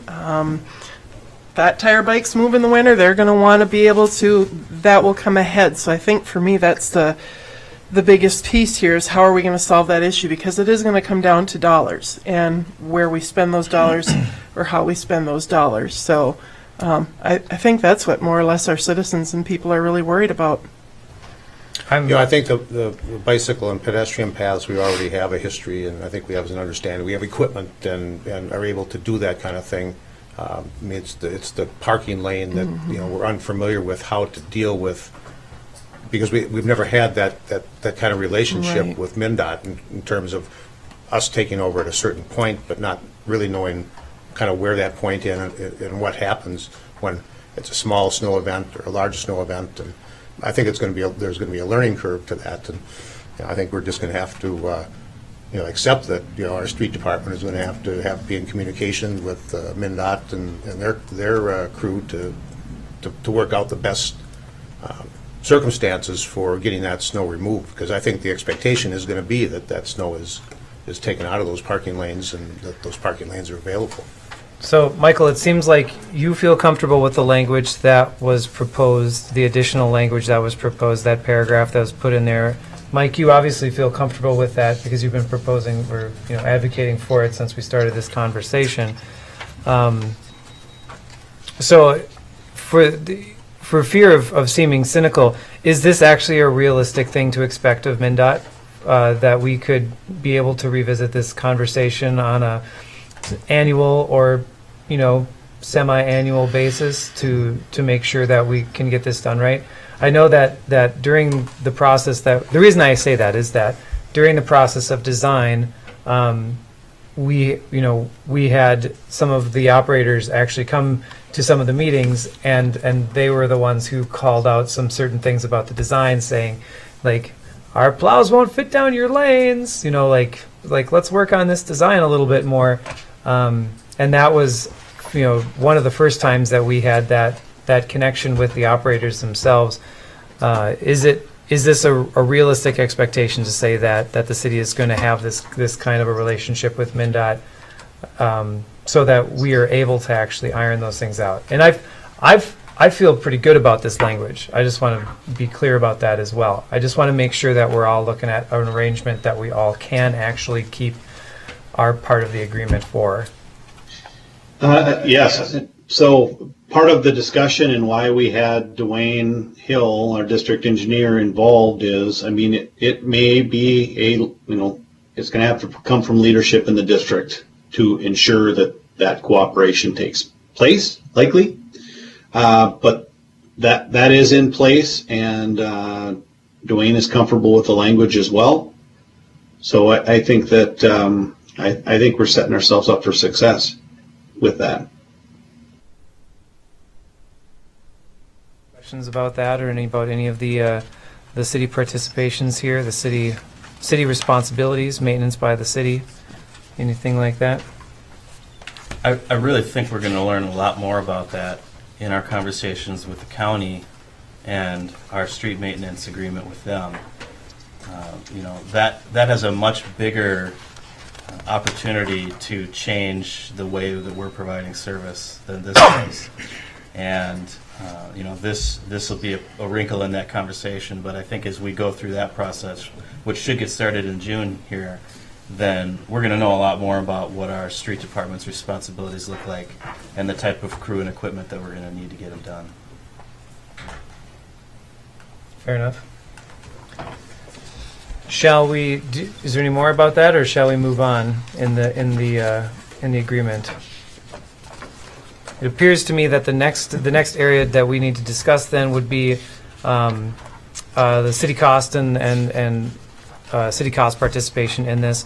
So there's a couple of numbers to float around in here. One, I believe, is the accurate number, $1,374,136, and that would be the city's cost. But that number, if I'm correct, and I'll ask for clarification here, does not include the $600,000 of TAP funding, and also does not include the city credit of $150,000. And no, it does. I think maybe at this point, if there's any more questions for Michael, or if you have any money questions for Michael, ask him. But then maybe we'll let Michael go, and we've got some visual aids that we can walk through those spreadsheets. And Kim and I spent some time with them today, so I think we've got enough familiarity to answer any questions you're going to have about it. And then we also want to show you our proposed sources for where the money's going to come from that we're going to use to pay this amount. Does that work? So Mayor, you mentioned the $1,374,000. That number actually does include the $150,000 credit, but does not include the $600,000 credit of TAP funds. So that 1,374, if you take $600,000, reduce that by $600,000, the net is $774,136.22. If that clarifies it. Yep. Okay. Does anybody have anything else for Michael? Nope. Anything? Well, thank you for giving us that that assistance. It's too bad we couldn't have you up here, but I'm glad you didn't have to drive all the way up here for the meeting. Yeah, I really appreciate the opportunity to get some time on the agenda too. Appreciate all the, I know it seems like maybe a trying project, but I'm anxious to get it started. One thing to add, after I had mentioned that it was kind of a little bit, it was breaking up, it's been absolutely perfect since then. So I don't know if Patrick made some adjustment, but I don't think I missed a word on the rest of the conversation. So, and it's quite possible it was on this end too, but it was definitely was missing some there. So, yeah, if you've got any other questions on this, Mike, just so you know, I will only be available by cell phone tomorrow, but I will be back in the office on Friday. Thank you, Michael. Thanks, Michael. Thank you. All right. Yeah, thank you. Have a good evening. All right, so now you guys can switch the screen over, and so we can get your handy dandy.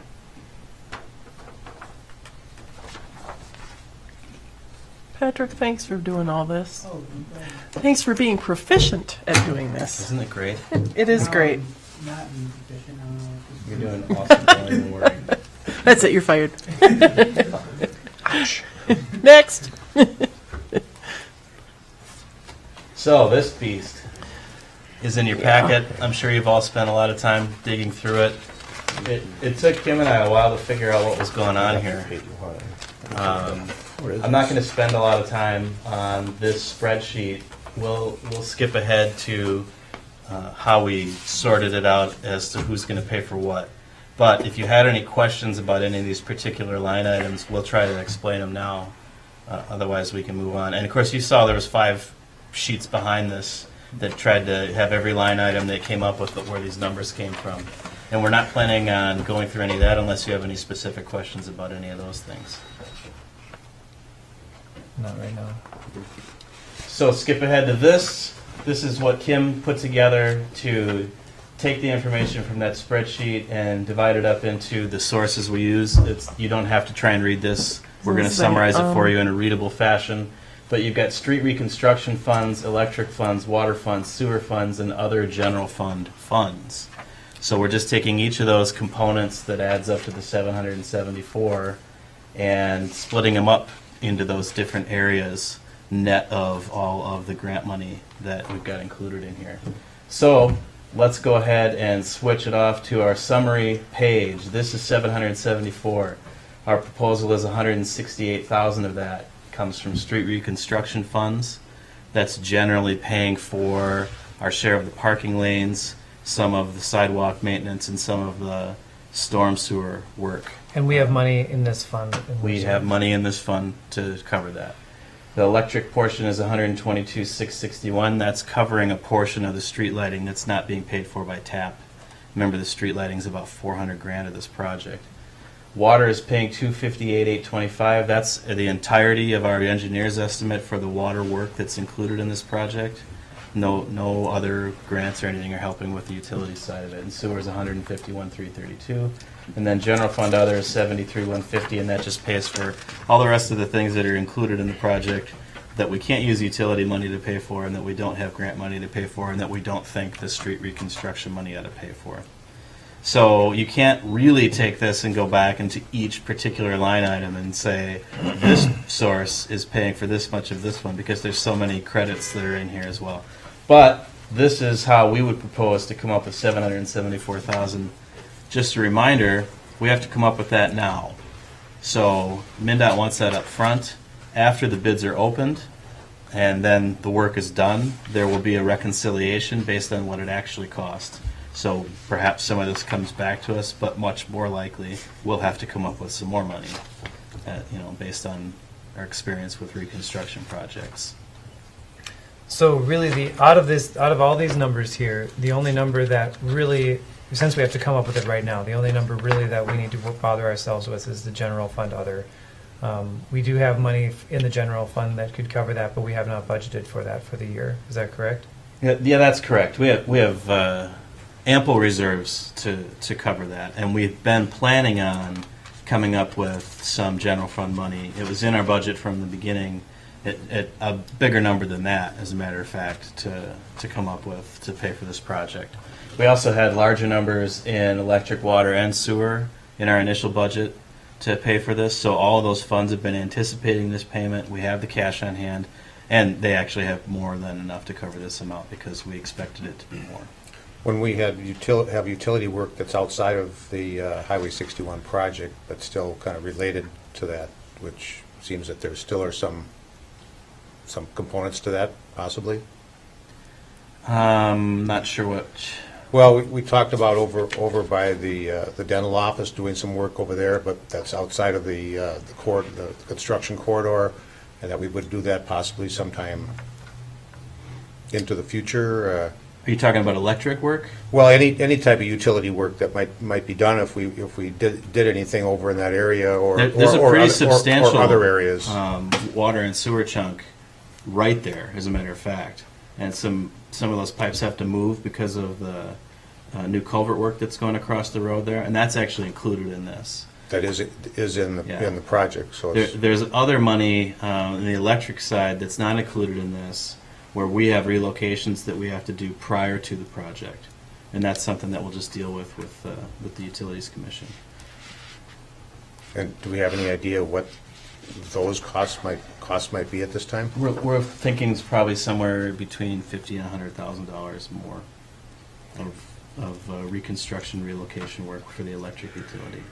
And that money has already been set aside too for this project. So. Yep.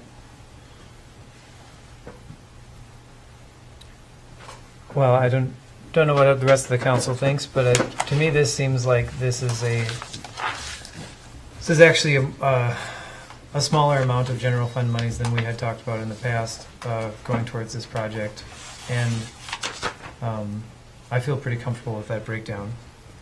I'm not certain what everyone else thinks about that. Would seem like, they want to start letting these things in. In a couple weeks, right? Like maybe 1 week. I mean, June? It's coming up. So that's why this is on the agenda now. Has to be done now. This is our last chance really to look at this. And we have been setting aside dollars into a reserve funds in the utilities, in order to have money available when these kind of projects came up. So it's not unexpected. In fact, we expect that we're going to have these things, and not only this, but the first street project, we're still setting aside money for that, and other projects that we anticipate into the future. So it's probably been 5 years that this has been a topic in the budget for the utilities funds. So they've been anticipating potentially having debt to pay for some of this, but for the last couple of years we've been planning on just paying cash for this project. And then when we get to the next project, First Street reconstruction or Fifth Avenue reconstruction, we'll probably have to look at borrowing again. Does anyone have any questions or any concerns about this this budgetary breakdown, this proposal here, as it's presented? Because I do believe that this is the last little bit of this agreement for us to discuss before we make a decision on it. And so, if the council feels comfortable with this breakdown, or with the anticipation of this breakdown for the city's cost share in the project, and also feels comfortable with the maintenance agreement as it's been amended and as we've discussed, then I would entertain a motion to approve this. If not, I would make that motion to approve the MnDOT cost share maintenance agreement. All right, there's the motion. Is there a second? Anybody? I'll second. Motion and a second. Any further discussion? Now, Maybe comfort's a high bar here. I mean, this is complicated, and there's a lot of unknowns going into the future. I'd have a hard time saying I'm comfortable with this, but this is as good a deal as I think we're going to get, and I feel very good about the partnership we've established with MnDOT moving forward on this. I think that Michael and Dwayne and Perry, the maintenance engineer, have been involved in all these conversations, and they know where we're coming from, and they're willing to be partners with us. And it's going to be a great project when it's done.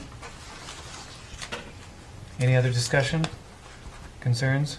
Are we still on track then for them to finish in 2022? That they will start construction next year, and their plan is to finish it the following year, 2021. Sorry, yep. Okay. Hey, I mean, So, anything else?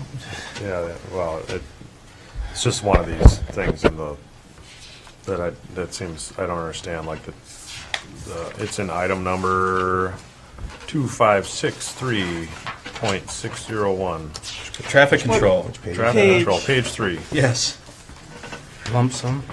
So traffic control is an item in their entire contract, their $10 million contract. Yeah. And they imagine that in their $10 million contract, $515,000 of it is going to be traffic control. And of that amount, 4% of it is our allocation, so that equals $20,600. Gotcha. Wow. What? Am I looking at a different one? Yeah, and mobilization's $850,000. That's the other one at the top of that sheet. Right. And again, 4% of that, and so $34,000. So traffic control really is only 5% of the budget, of their $10 million budget.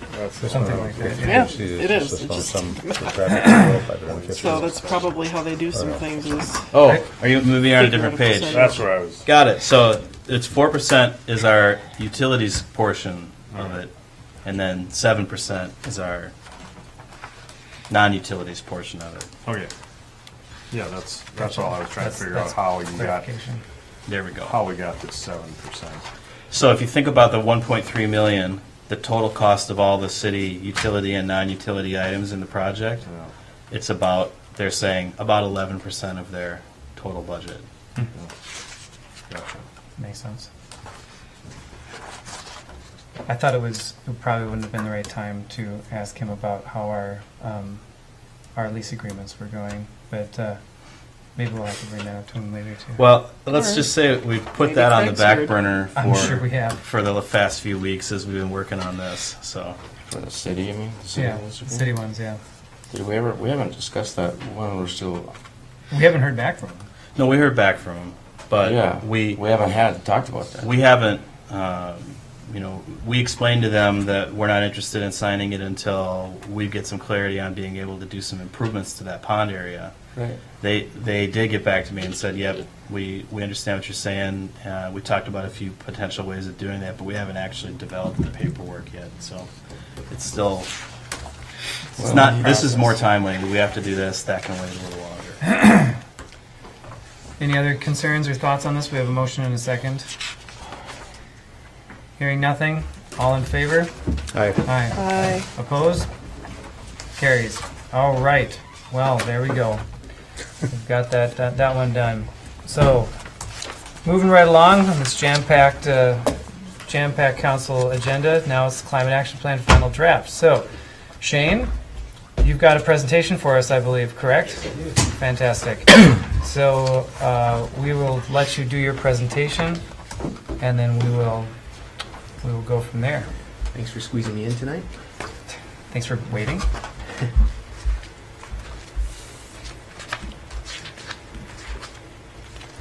Two hours of your life you'll never get back. Oh, he's so much smarter for it. This should only take 2 hours. Great. No, 5 minutes. Well, and I think it's important for us to identify too, like what the point is right now is that we want to hear the updates that you have from the work that you've done since the last meeting, and then this is not necessarily a decision-making meeting for this plan, although it probably could be. Why is it Up to you to. Yep.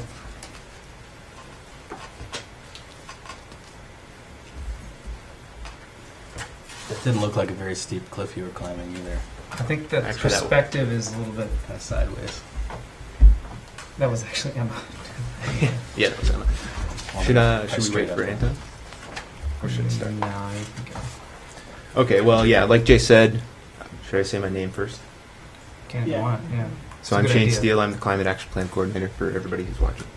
And I'm here to update the council on the final draft of the Climate Action Plan. First, I'll talk about the changes that have been made since the previous version, and then outline some potential first steps to roll out the plan if it is adopted. So based on public comments, we added 2 new sections to the plan. A prioritization of the tactics, which is a way to rank the action steps into a timeline from now out to 2040. And then an implementation of the tactics that shows which groups in the community will carry out the different action steps. And so these sections were added as a response to concerns that the climate action plan is too big or that the city's not going to be able to manage all the tactics at once. And that was never our intention. In developing the plan, we purposely included a lot of broad tactics so that we have many options for implementation.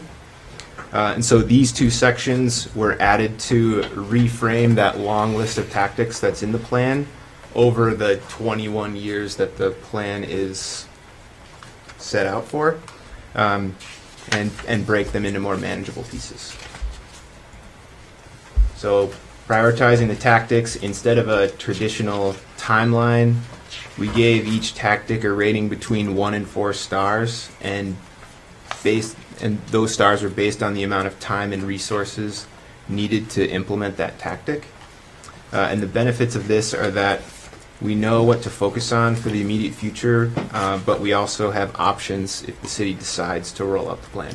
So these are our 4 categories: immediate action, and then action within 5, 10, and 20 years. And this table shows all of the tactics and how they're distributed among the 4 star-rated categories there. And this is table 2. It's on the summary sheet of the plan. It's also on page 10 of the climate action plan. Of the red line one, or of the one that's original draft? Of the final draft. Okay. This is something we added.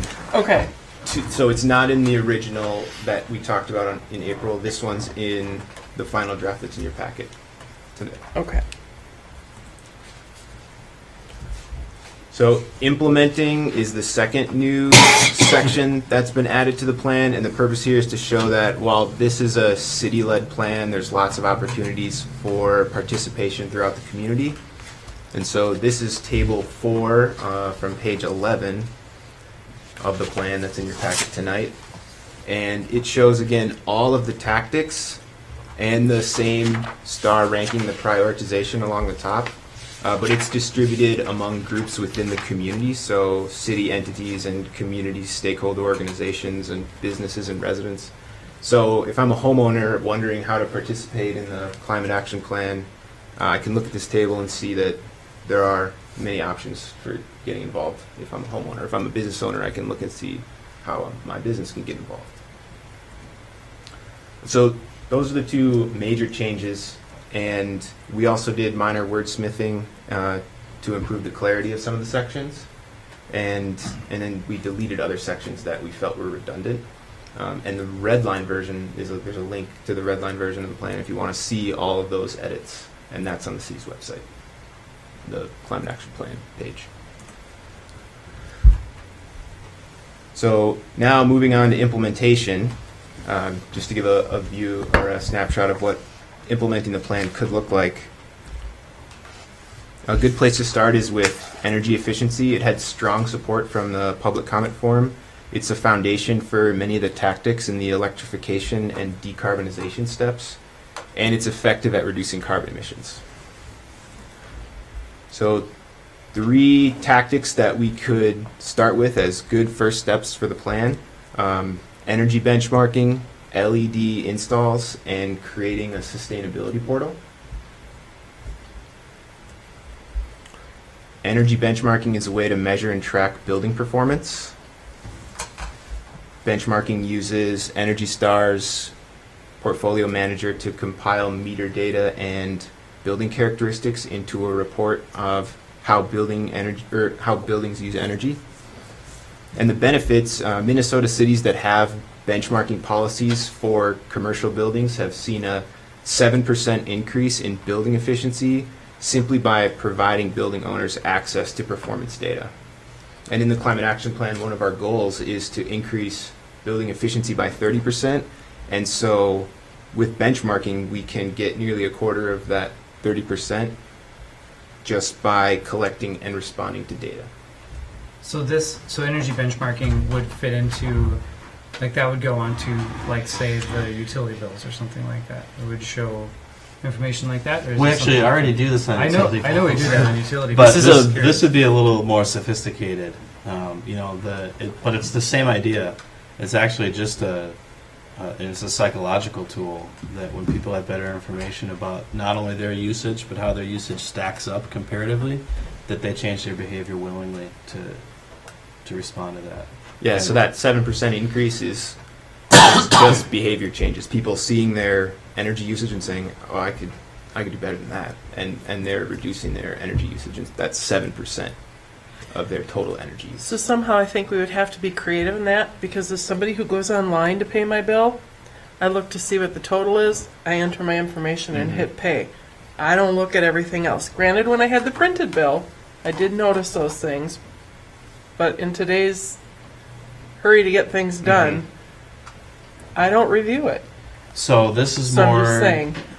For larger customers, first of all. I mean, we're talking about commercial, kind of low-hanging fruit. And I think a part of a project like this would be the education outreach part. We'd actually have to be marketing this program, recruiting people for this program, working directly with them, because it's more than just their energy data that we have from the meters. There also has to be some building characteristics that are gathered. So we're going to be finding people that are interested in doing this and trying to convince people that this is a good idea for them if we were going to move on this tactic. And I say we, but we don't know who we is yet and how much that would be. SIMP is a partner with us right now in doing a lot of work with our commercial entities for efficiency projects. Maybe some of you have even worked with Keith on lighting retrofits. This is a similar type of idea where we're talking about an energy efficiency project with commercial buildings, and I think we'd find a really willing partner in SIMP to help us roll this out. Okay. Just two more of those tactics. On the public engagement level, replicate an LED installation program that was done in Silver Bay for low and fixed income families. And then on the education outreach level, create the sustainability portal, which would be a page on the city's website where people can find information about the Climate Action Plan and ongoing programs that relate to energy use. So these are 3 achievable steps that Grand Marais can do and already are doing to some extent. The Climate Action Plan would just take them a step further to increase their effectiveness. One of the things that I noticed in feedback a lot, Shane, and you can maybe talk to this, is what you're saying also seems to be overall very low cost, because we're talking about trying to help low-income families and things. We're not talking about big charges or expensive modifications for people to do this. Am I correct in that statement? Right. LED light bulbs are one of the best investments you can make, and you get the payback is very low, and they're relatively inexpensive, and the city already gives them away at sometimes. So this is just taking it a step further, going into getting people to sign up, and we go and change their bulbs, or we don't know who we is, but Sure. someone does. I think that's some of the things that I saw as I was reading feedback. There's a lot of concern on different things as to cost. So I want to make sure that we kind of continue to talk about that, especially when we're on here, so people can have an understanding of what we're really looking at and talking about, because that seemed to be kind of a theme of worry. Yeah, and that's my background. When I worked for the Winneshiek Energy District in Winneshiek County in Iowa, we did a lot of installs and weatherizations in low-income homes, and we went in, we did audits and helped people save energy, yes, but save on the utility bills was the more important factor for them. And initial, but I'm also talking about like initial costs, because sometimes you Mhm. got to spend 10,000 to save, some of those things. There was kind of what I took out of some of the themes in the comments, that people were worried about what they'd have to come up with up front. Yeah. In that case, when I worked in Iowa, it was free for low-income families. There was no upfront cost. They just started reaping the payback from the increased energy efficiency. So nothing's free, obviously, right? Right. We already have a requirement to spend a certain amount of our electric utility funds on conservation and improvement programming. We already do that. As a matter of fact, we spend more than we need to because we partner with SIMPA and they have programs that just function this way.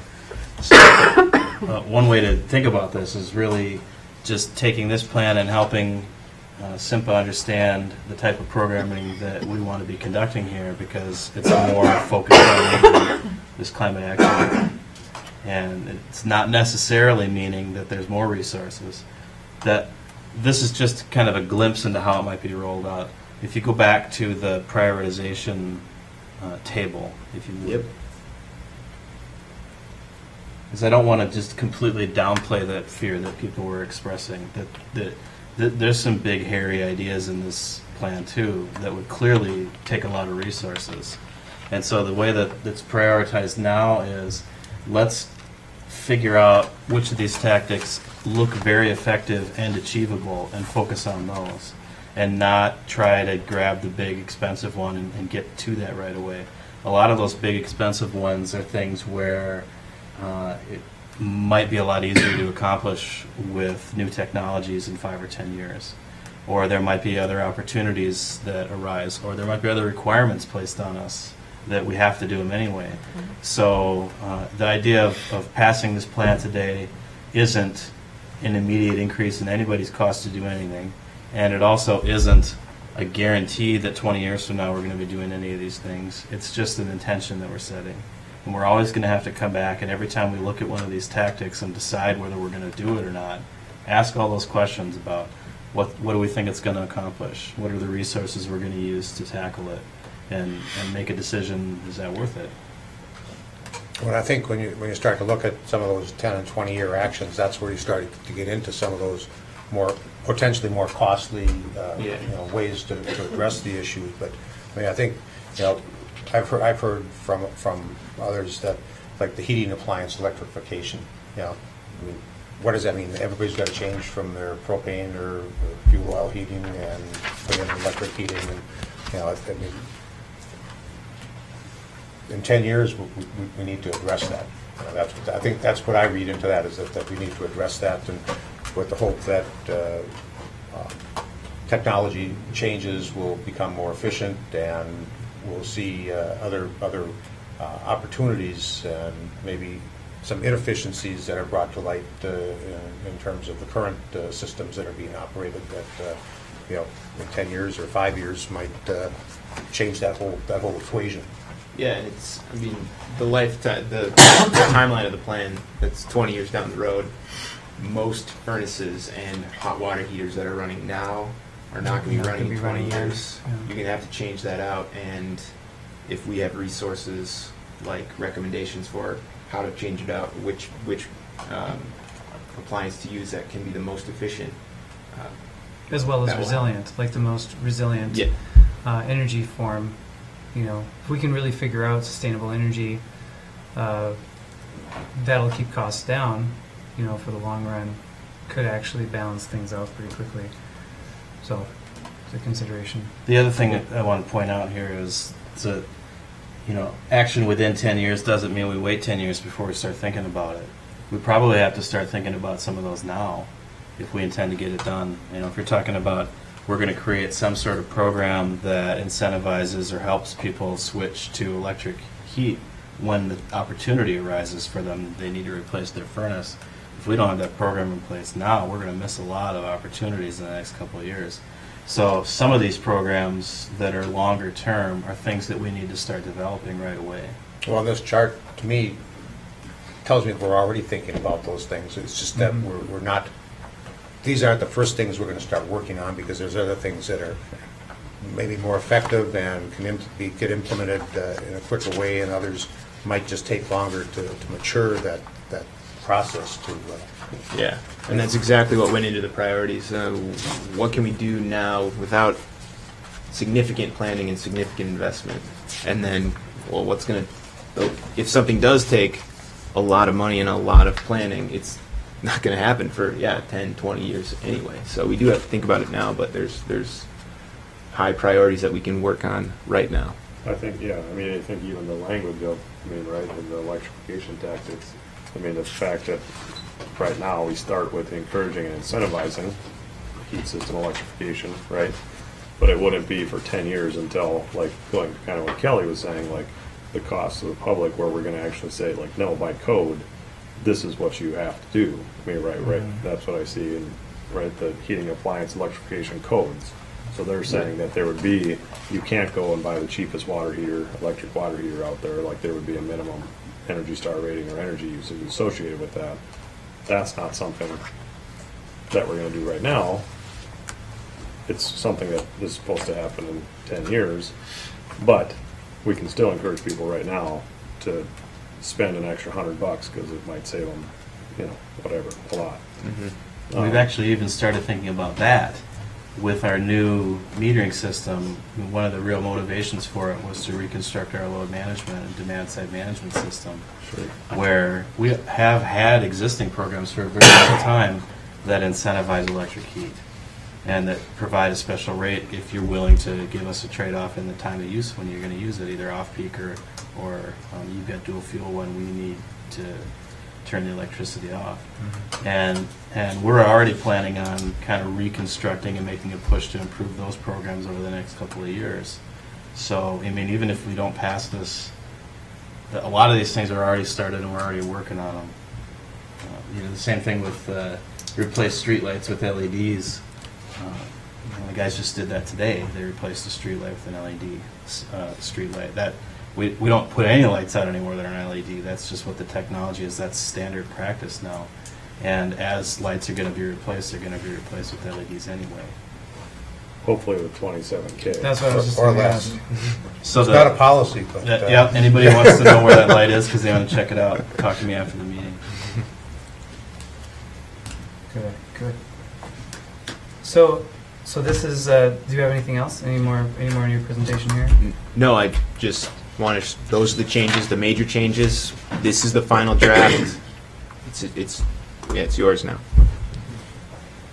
So what is the council's? What does the council think here? We got a lot of discussion we want to have tonight. Would you like to sit a little bit more time with this to bring it back at a later meeting, or are we feeling? How are we feeling about this? Well, I honestly haven't gotten all the way through this latest one. I got sidetracked by all the MnDot stuff and trying to get through things. I'd like to have some more time. I think that's wise. So I've been working with Shane and a lot of the other folks as we've gone through this. I feel like I've got a pretty good grasp on it, but one of the things that I would like more time for is to go through the star ratings, to be able to wrap my head around more of what that plan is actually laying out for the next 5, 10, 20 years for the city. I think that would be helpful for me as well, just so that I can more fully understand the implications and the process that the city is stepping into. Anyone else? Does that seem all right? So that's seems like a bunch of I want some more time. Again, thank you, Patrick, for everything. We had 252 people that responded to the online survey.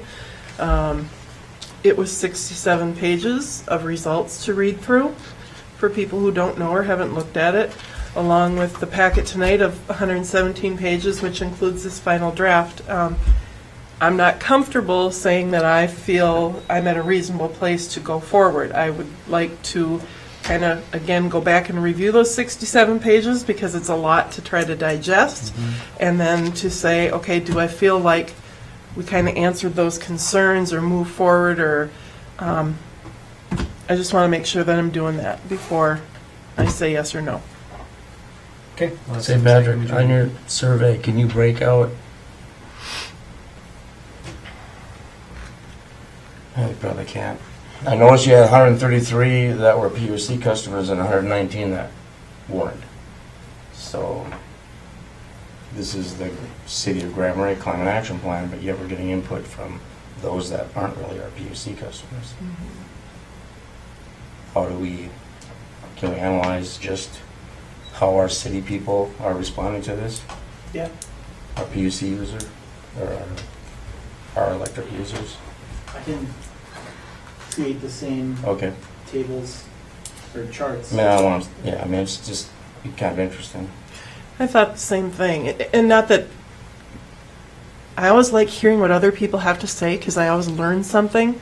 I don't have to agree with it, I want to learn something, but I had the same thought, that as we try to respond to this, what I think doesn't always matter, it needs to be what my constituents think, and it was kind of hard to figure out how do I understand what they're wanting me to do, and does it make sense, obviously. So if you can give us those responses for those that live in the city, that would be helpful, if it's possible.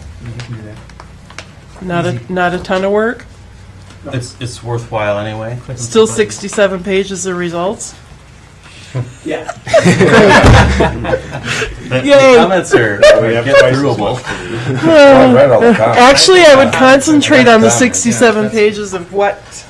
I just want to say, don't rely too heavily on this. Even though it was great turnout, it's still only a couple of hundred, or really 100 of your customers, and you've got 1,500. Right. So Right. That's the I point. mean, what we tried to use it for was to make sure we had thought of everything.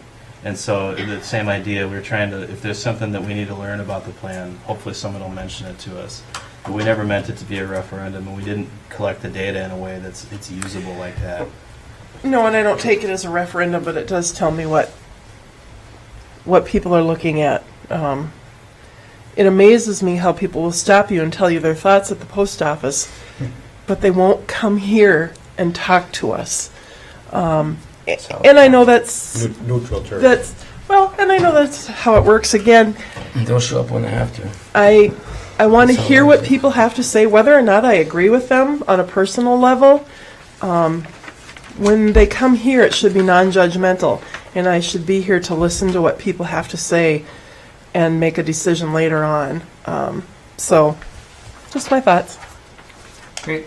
With that, can we set a kind of a time when we would expect to bring this back? Because I think it's reasonable to get this back for consideration, whether we, however we act on it, that we just not leave it suspended. The calendar's gone. No, it's gone. Yeah, you all have a device with a calendar. Next meeting enough time? The next meeting is 2 weeks from now. And we then have our joint meeting, and in between then and now. yeah. And then the next meeting after that is 2 weeks after that. So Do we have a big agenda for 2 weeks from now? well, I mean, big doesn't mean what it used to, does it? It won't look like this, but there's a few things, and we have to talk a little bit about the joint meeting schedule, and potentially the separate meeting with the county board that may happen next week as well. So those things could generate some content for the meeting in 2 weeks, and even if they don't generate content for the meeting in 2 weeks, they're certainly going to take up your time in the meantime. Could we look at the first meeting in July, and that gives time, and I don't want to pressure us to make a decision, but I'd like to set a time when we're going to receive this back, so it's not just out there. For me, in all fairness to all the people who have worked on this, I'm comfortable doing it sometime in June.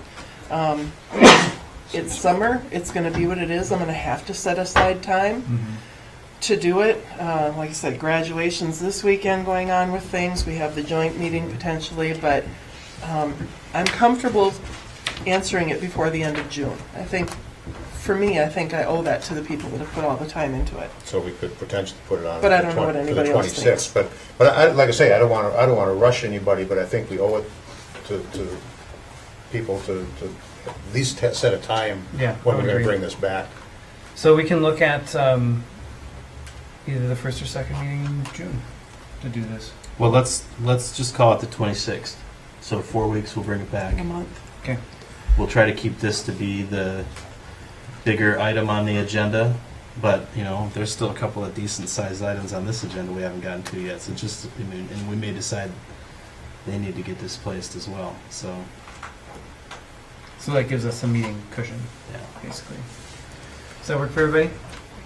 Well, in all fairness, I guess if we have questions, Yeah. we know to contact you in between. Yeah, so. and I wanted to say, if as you're going through it, if you have any questions, please, my June's open because there's no school. So Shane, what's your email? I know you had answered me, but yeah, it's shane.w.steele@gmail.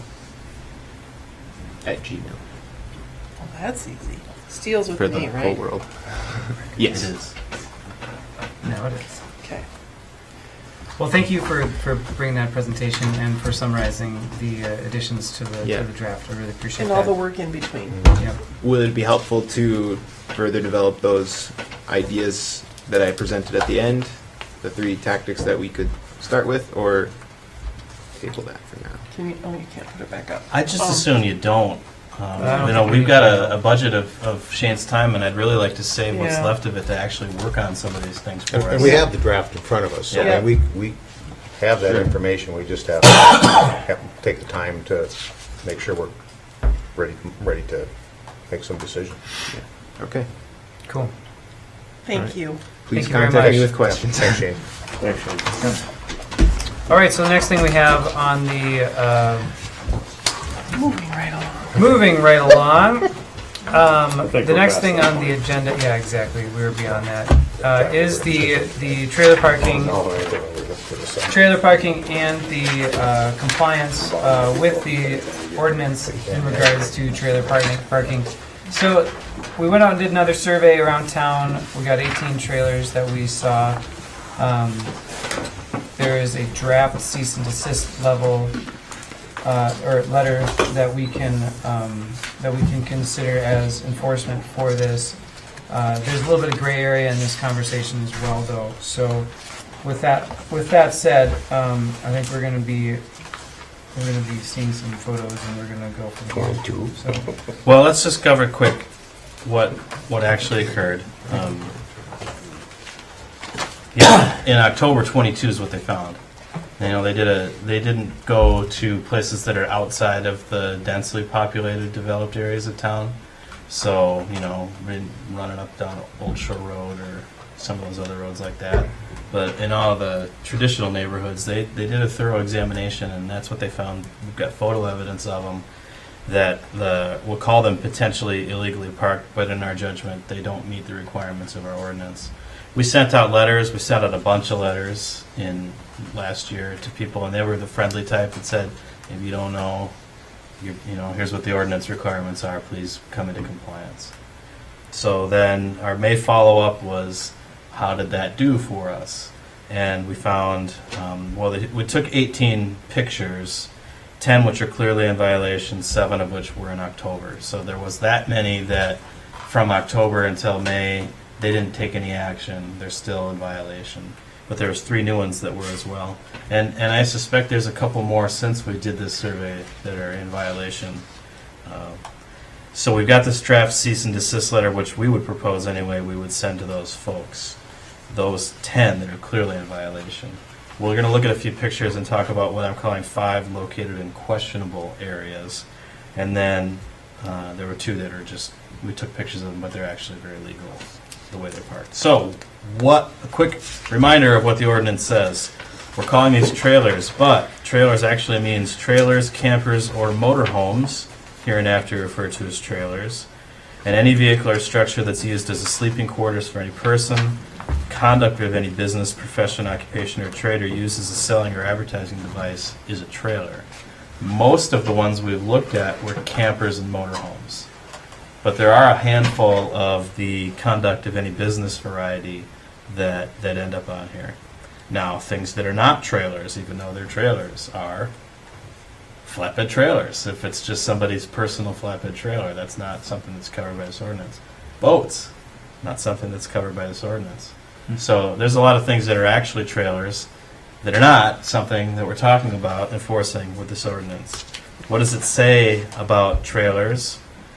no person shall park or occupy any trailer, any place in the city, off the streets, alleys, and parking lots where such place is not an approved trailer park, except the parking of only one unoccupied trailer in an accessory private garage building or in a rear yard in any district, provided no living quarters are maintained. So what's a rear yard? Our zoning ordinance defines front yard as between the building and the front setback line. We've also occasionally defined front yard as just that front setback area, but in front of the building is probably front yard. Side yards are also defined, so rear yard is not the side yard, which means, of course, on the sides of the building. And then rear yard is behind the building, and between the building, behind the building, and the back line. To further complicate that, a corner lot doesn't have any rear yards. It only has 2 fronts and 2 sides in our ordinance. So now we've created some gray areas where did we really mean not front yard when we said rear yard in this ordinance? Because this ordinance isn't our zoning ordinance. They don't share a list of definitions, and we don't really define in this ordinance what we mean by rear yard. So let's look at a few pictures. The one on the left is clearly a trailer as defined in the ordinance. It's in a driveway. You can't see the home, but the home is directly adjacent to it on the right-hand side. According to the zoning ordinance, that's a side yard parking space. But it's also set far back from the road, not in anybody's view shed lane, not really creating any problems, not one that I would expect to hear any complaints from neighbors about. It's kind of a gray area. And in theory, because I think I know where it is, isn't it actually behind the building? It's behind the front line of the building, but it's not behind the back line of the building. Which makes it a sideline. It's in the side yard. Okay. So, you could read this ordinance and conclude that that is an illegally parked trailer. I'm not sure that that's clear, and I'm also not sure that it was the intent of this ordinance or your current intent to enforce in a situation like this. The one in the middle. Now, this is much more clear. That motorhome is a trailer as defined by this ordinance. That is absolutely the front yard. As a matter of fact, it's in the front setback area. It's probably even maybe a little bit in the street right away if we look for the property line. So that's clearly in violation, and one of the ones that we'll be sending a letter to. That's also one of the ones that I believe was there in October. And then the picture on the right. It looks very similar to the picture on the left, but you can see the garage in the house, and the garage is behind the house. This one is in the rear yard, but it's much more in plain view than the one on the left, which is in the side yard. So the one on the right is one that we consider legally parked by this ordinance. So it's this gray area of, we know we want to enforce that, we know we don't want to enforce that, but there's a handful that look like that, where the side yard is being used in a very appropriate way in terms of impact on the neighbors, but not necessarily clearly legal based on the language of this ordinance. So the question I'm asking is, do you want us to enforce the ones on the left as well, where if it's a gray area, we still send a letter, because if it's not clearly in the rear yard as defined by our zoning ordinance, then it's not in compliance? Or do you want to consider making some changes to clarify the language of this ordinance so that it's enforcing the things that you're actually concerned about? And is that one of them? For me, yes. I would agree. I think the issue of setback, or the front yard, side yard, rear yard is very confusing to people, and even though this one on the left appears out of anybody's view, and it seems in violation of the ordinance because of the terms that we use. I don't know if that was the intent when, this was a 1977 code issue, and so was that the intent in 77? Who knows? But we don't even know if this is original Grand Marais language in 1977. This could have very well been standard code language they adopted well before that. Could have been in 1960, but yeah. they may not have had reference to the side yard and rear yards until the zoning ordinance was adopted in 1971, so. So when you said yes, Kelly, you were saying yes to the last thing I said. Let's consider making changes to this ordinance to clarify and make sure it's enforcing the things we're concerned about. I think so. Okay. I think that we need to have clear, concise language for people. I think it will help us back up what we're doing. I think it will help the public to understand what we're trying to do. And I think it will help law enforcement, if that's where we have to get to when we do some of these things, to do their job. Do you want us to wait on any of the enforcement until we're done with that process, or should we proceed with the ones that we think are clearly in violation? Yeah, I think until we would decide what we're going to do, I think we should hold off on taking enforcement actions against those we think might be in violation. But, I mean, I think clearly the one in the middle is going to end up being in violation. I don't think there's any way that we want to allow that kind of thing to happen. I mean, I think that's what the ordinance is designed to help prevent. In fact, and these other two examples, I think, are types of things that we need to make sure that we're looking at properly to make sure that's not an issue that we want to control, but that give people an opportunity to use their lot for storage of this, and when it seems to be in a manner that's not an issue to neighbors or to safety. On blacktop? One on the left? I believe so. Yeah. Yeah, their driveway is blacktop. Used to be a hard topic when a guy has a garage and blacktop driveway. Goes and buys a trailer, parks it on his blacktop driveway, and then he says he can't do that. So I'm kind of. I understand there's violations and things that maybe don't look right or a nuisance maybe to neighbors. But in some instances, it's the way some of these are parked here. I don't see them as a nuisance, as a visual problem. So how do you draw an ordinance up that's you can just go, okay, if it's in the front yard, it's gone. I mean, remember the city of Duluth went through this with not campers or trailers, but with cars parked in front of rentals or parking on the grass and parking in the dirt. Mm-hmm. Well, the homeowners got smart and they paved their front yards so they could park on pavement. Well, then they kind of snuck around it. Yeah.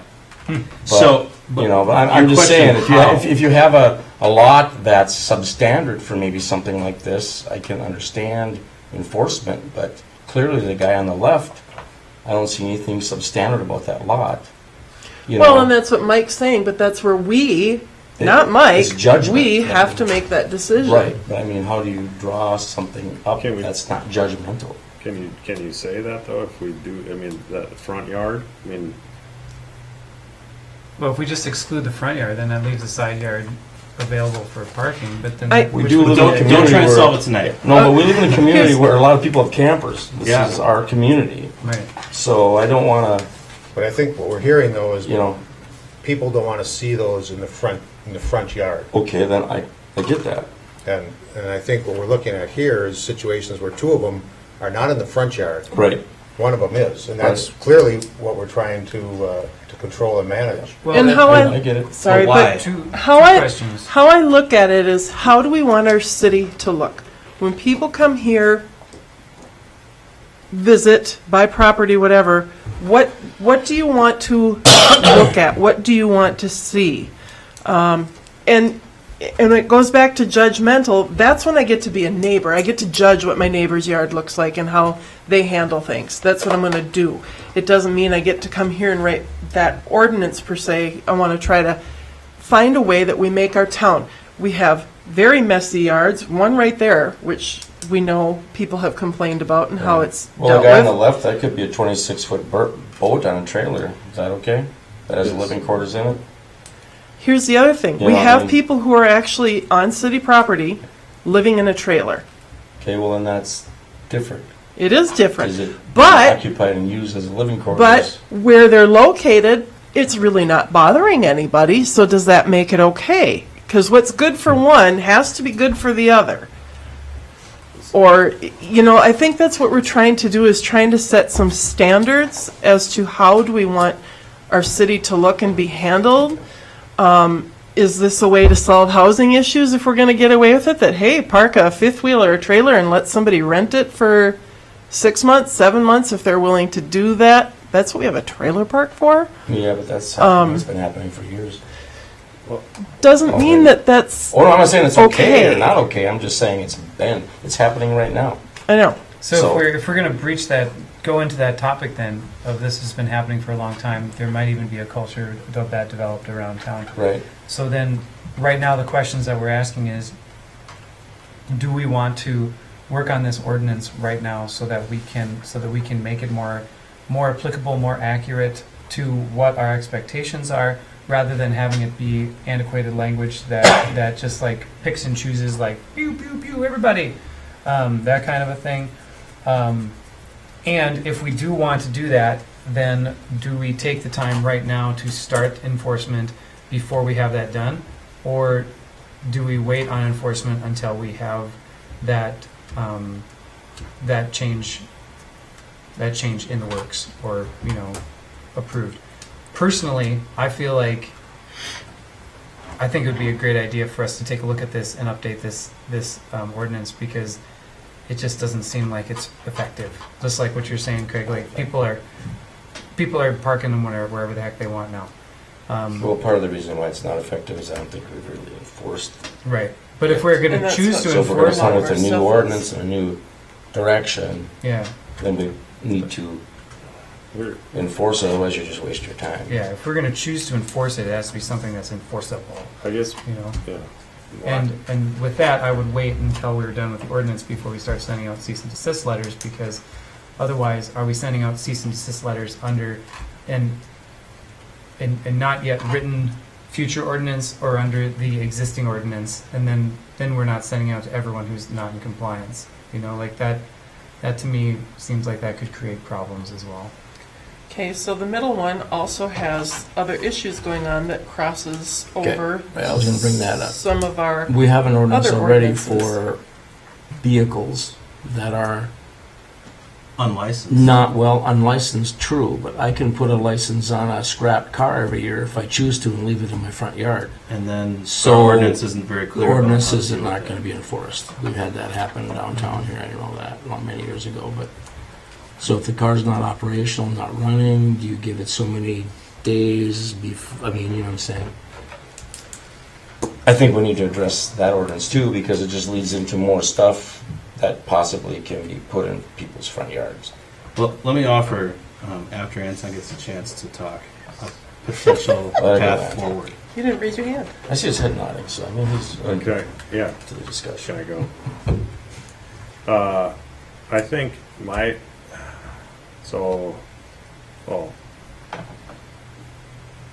in my neighborhood, so I have a corner lot, so that means even though my RV is parked behind my house, every part of it is behind my house. Technically, I'm not in my rear yard.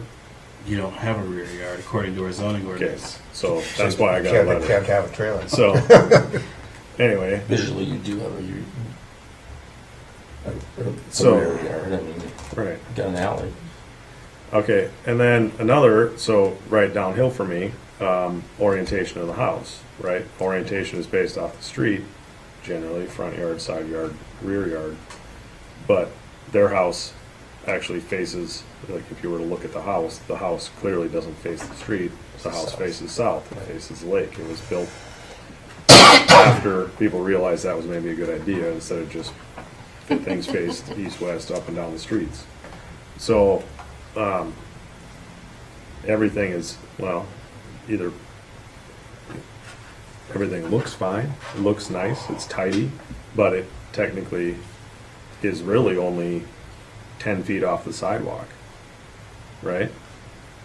So, yeah, I don't know how you weed through that. And then, and then is another trailer in the neighborhood that is like clearly like in the front yard. And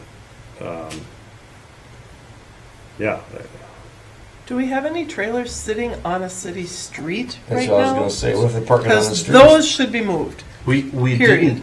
didn't find a lot of that, believe it or not. I actually think that the conversations that were occurring last year probably took care of some of that. And the letters that were sent maybe took care of the rest of it. I don't remember seeing one documented this time through town. Now, that's not to mean there isn't one every once in a while, but in terms of just permanently Not placed. sitting there all the time. That's not their solution for storing their Yeah. unit. So that, I guess that was my other question, that, so that thing is like a food trailer, right, or something? The one on the right? Looks like it. So is this, I mean, like, well, I mean, I have job trailers parked on the street, so is that's not a camper? No, You don't live in it. But does that count? it counts. If you're in the business, it counts. Yeah. We're talking about the conduct of any business profession.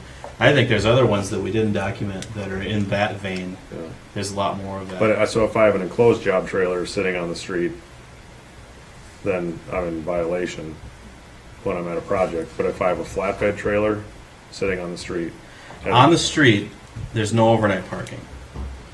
So if you're storing it there, from 12:30 to midnight until 4:30 a.m., it says you can't park it on the streets.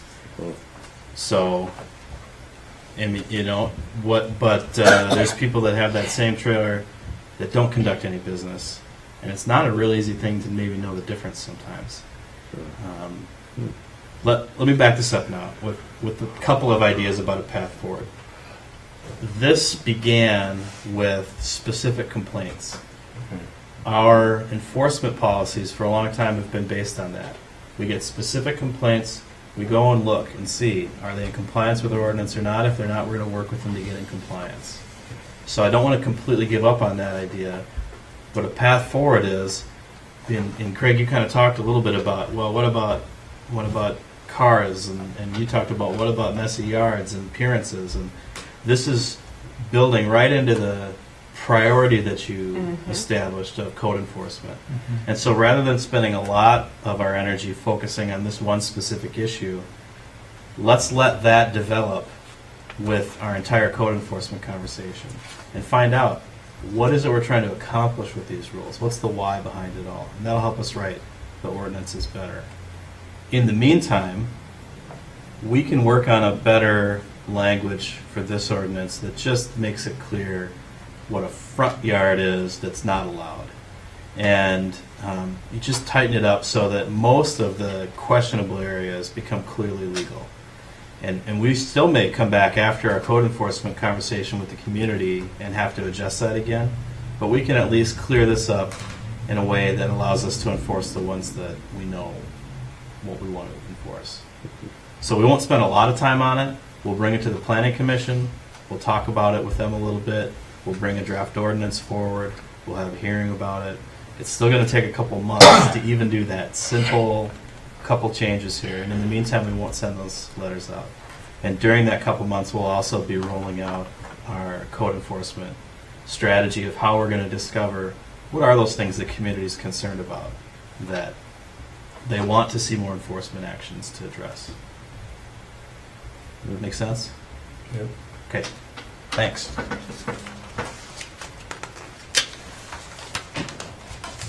All right. Well, there we go. Handled that one. So the next thing we have on the agenda, one more thing until we're finished tonight. This is also something. So this is space reserved for continuing conversation about the next steps of the City Hall liquor store redevelopment. We had that conversation at the last meeting with the developer. So I have a question before we jump into this. Is this something that we want to talk about tonight? Is this something that we want to jump into right now?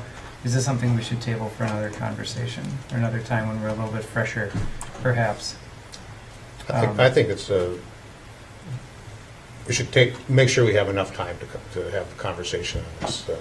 There was a lot of information presented last meeting, and I think we want to make sure we do this right. And it's getting late. I think I'm running out of gas. Yeah, so I think that we could do this at another meeting when we really could spend the time we need to spend on it rather than trying to rush through it. Yep, I or mean, I compromising on the understand, conversation. And I think that, I don't know what, I don't often, but I did read the article that the paper had on this, and I don't know if anyone else here did. It very much felt like Can I skim through it? it felt like they reported that we were moving through with this company, and talking about what our steps are and how to do this. And I think we need to make it clear to our public, and the only way I can do it is here, that what we did was more digging in and education. I felt like she was here to kind of help us say, here's what you can do, and no way did I feel like she felt we were obtaining their services. I didn't feel like we asked to obtain services through the conversation. We didn't move forward with anything or say that we were going to go with them or that they were going to be able to do this. If you have the chance, I don't even know, I may still have the paper. Maybe I'm wrong, but I think that we need to make sure if people talk to us about it, that somebody did ask me and it's like, we made no decisions, no promises, no anything. It was simply a conversation, and I felt educated by what we did. So I wanted to put that out there to people. I also would like to do this at another time, because you're right, we've had some really heavy subjects tonight, and my brain is fried, which is how I felt last night at 10:30, trying to get through all of this still.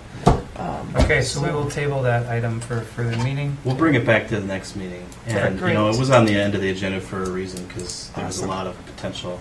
But I also want to respect this as one of your priorities, and particularly with the timelines that we had talked about previously. I mean, one of the things I think we learned at last meeting was that that's not going to happen. And so that actually, for me, creates more pressure than to get on to this, because if we don't, we're talking about many, many years before this gets resolved. Right. So I will try to make sure that your next meeting's agenda, that this has enough space to allow you to have a thorough conversation about it. My idea of what the conversation was going to look like wasn't we're going to figure out what our next steps are. It was we're going to just try and debrief about what we learned and see if we're on the same page there. We're not going to do that. Yeah. I also think that I don't know if it's possible to do it in 2 weeks or not. But what would if we threw everything that she said, threw that out and said, okay, we're going to stay here. What would it look like? What kind of things have to happen in order to obviously redo this building, but what do we do with a liquor store that needs to operate because it's one of our best revenue getters? What do we need to do to operate a city hall if you're in the midst of construction? Because I know what it's like to live in when every single square inch is torn apart, and I just kind of... It's not good for morale. Well, not good for business. You know what's great for morale, though? A new building. Yeah. Like, this is temporary pain, But and it serves a larger purpose. We've done this before. You know, the library was completely abandoned and relocated, and we reconstructed that building. So we have some experience in it, and I think we can come up with some ideas. I don't know that we can in 2 weeks have a great plan for you, but at least we know that's the type of plan that would have to be put together. Yeah. A temporary location for those things as we stage through construction here. Right. Hearing some things about it might be helpful too, because we have to consider that. So if if we throw out that we're going to have it developed and we want to keep it, then what do those steps kind of look like? A little bit in a 10,000 foot view. Yeah, we didn't have a lot of that detail, but with 2 extra weeks, I'll try to put a little more of a what does that path look like together that we can put in the packet and talk about.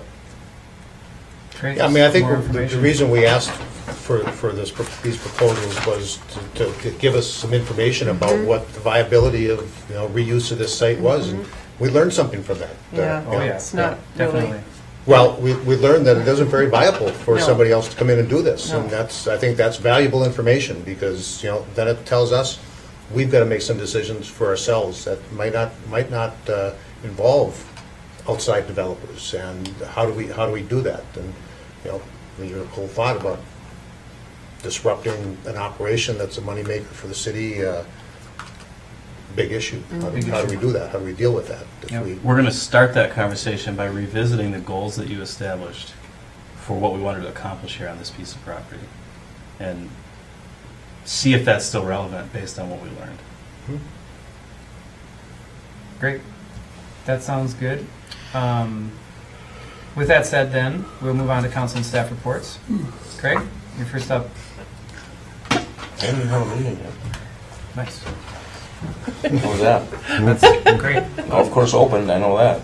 Yeah, it sounds like the park numbers is doing pretty well. I mean, sounds they're like busy. numbers are good for the golf course Yeah. and for the park, so that's exciting. Good. Good. Yes. Well, you know, you heard a couple of the individuals that came up during the open forum talk about the Dark Skies and initiative, and that was brought to the PUC last week, and the PUC did, in fact, support moving this conversation on to the city council. I mean, when Brian Hansel came before the PUC, he was asking the PUC to endorse a number of different steps that really were outside of the purview of the PUC to do. One was the issue of developing ordinances that would kind of manage or regulate, that would, you know, get us into dark sky compliance. And you know, we said, you know, we don't do ordinances at the PUC. It's not our role. I mean, that's a city council issue. It needs to be brought to the city council. You know, we could recommend that this conversation be sent on, which we did. We did do that. We didn't do it by letter form, though. I mean, I didn't write a letter. I was going to say, I never heard that we were going to write a letter, but I think that I was going to carry the message to the council. The way I remember it. And that, Carry away. Yeah. and that, the one thing that we did talk about at the PUC level, though, was the issue of street lighting, and because that was brought up as one of the kind of the policy decisions about replacing, fixtures with the 27 Kelvin, whatever fixtures or whatever. Bulbs, yeah. And even though we don't have a policy of doing that, it's the practice that we're already doing now. So we didn't feel like we needed to change the policy of the city at the PUC level either to accomplish that. So some of those things that Brian was asking for are already being done. So take it as note that the PUC has suggested that the council look into dark sky initiatives and how those, how ordinances and I would suppose Brian would want to come before the council and make some kind of a presentation similar to what he did to the PUC.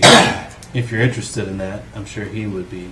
I mean, I've looked at what those ordinances look like from a couple of years ago when this conversation kind of started. And when I said at the PUC, and I'd say, this is code enforcement conversation again.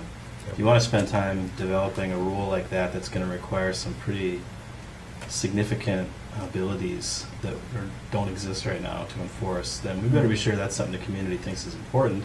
And guess what? We're about to ask them that question. So it's just great timing, really. Yeah. And we'll learn whether this is something that the community thinks ought to be a priority.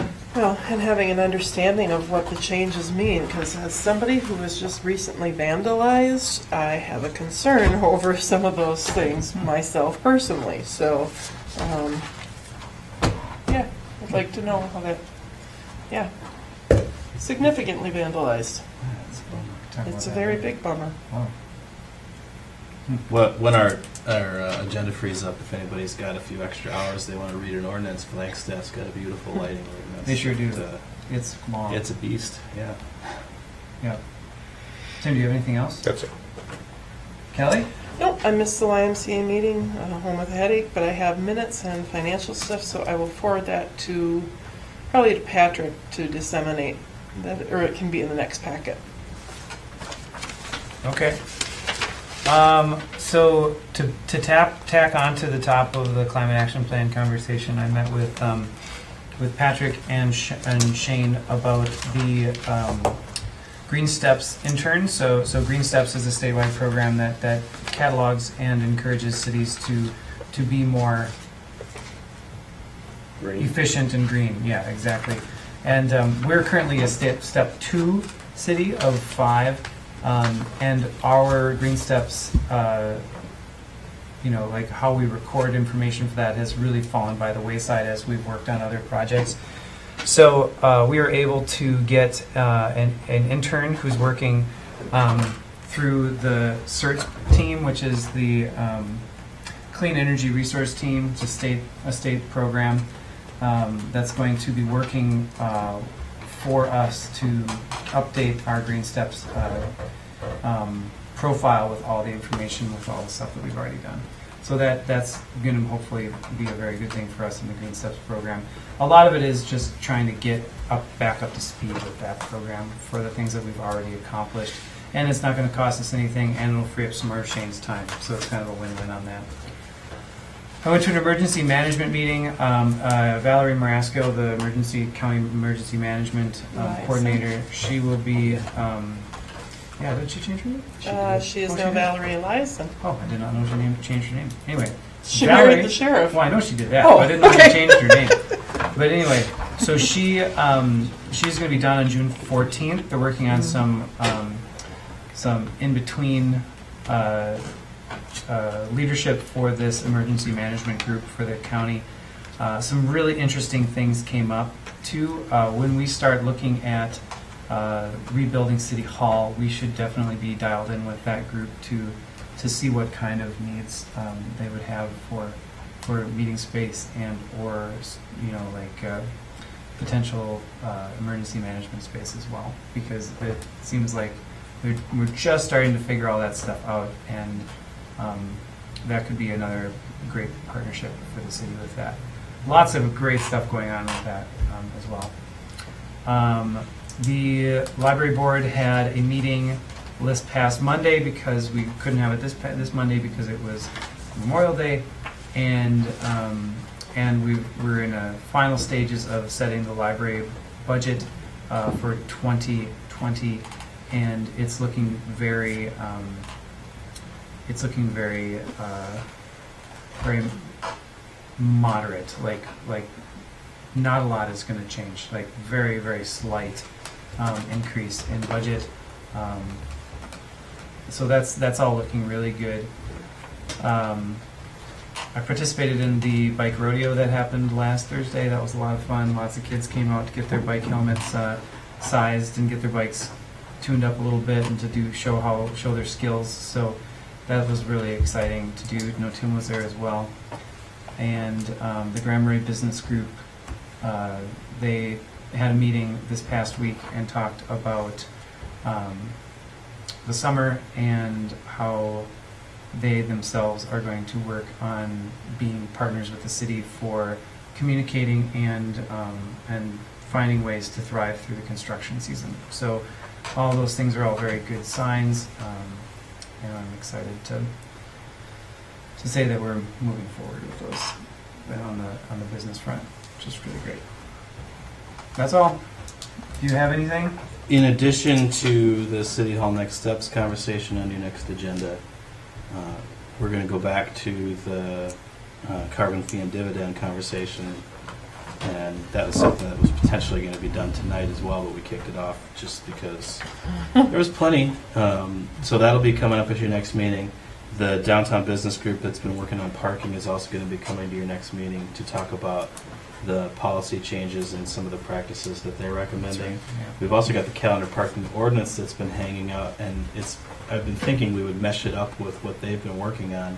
Some of the ideas that they have involve ordinance changes, so that's where that's at as well. And then the last potential thing that might generate activity on your council packet next time is next week. You have a joint meeting. It's on Tuesday night, and we invited the county board to meet with you to talk about all of the joint agreements, and the June 3rd and 4th were two dates that we asked you to look at, and they are asking us if we would be willing to meet at 4 o'clock on the 4th prior to the joint meeting.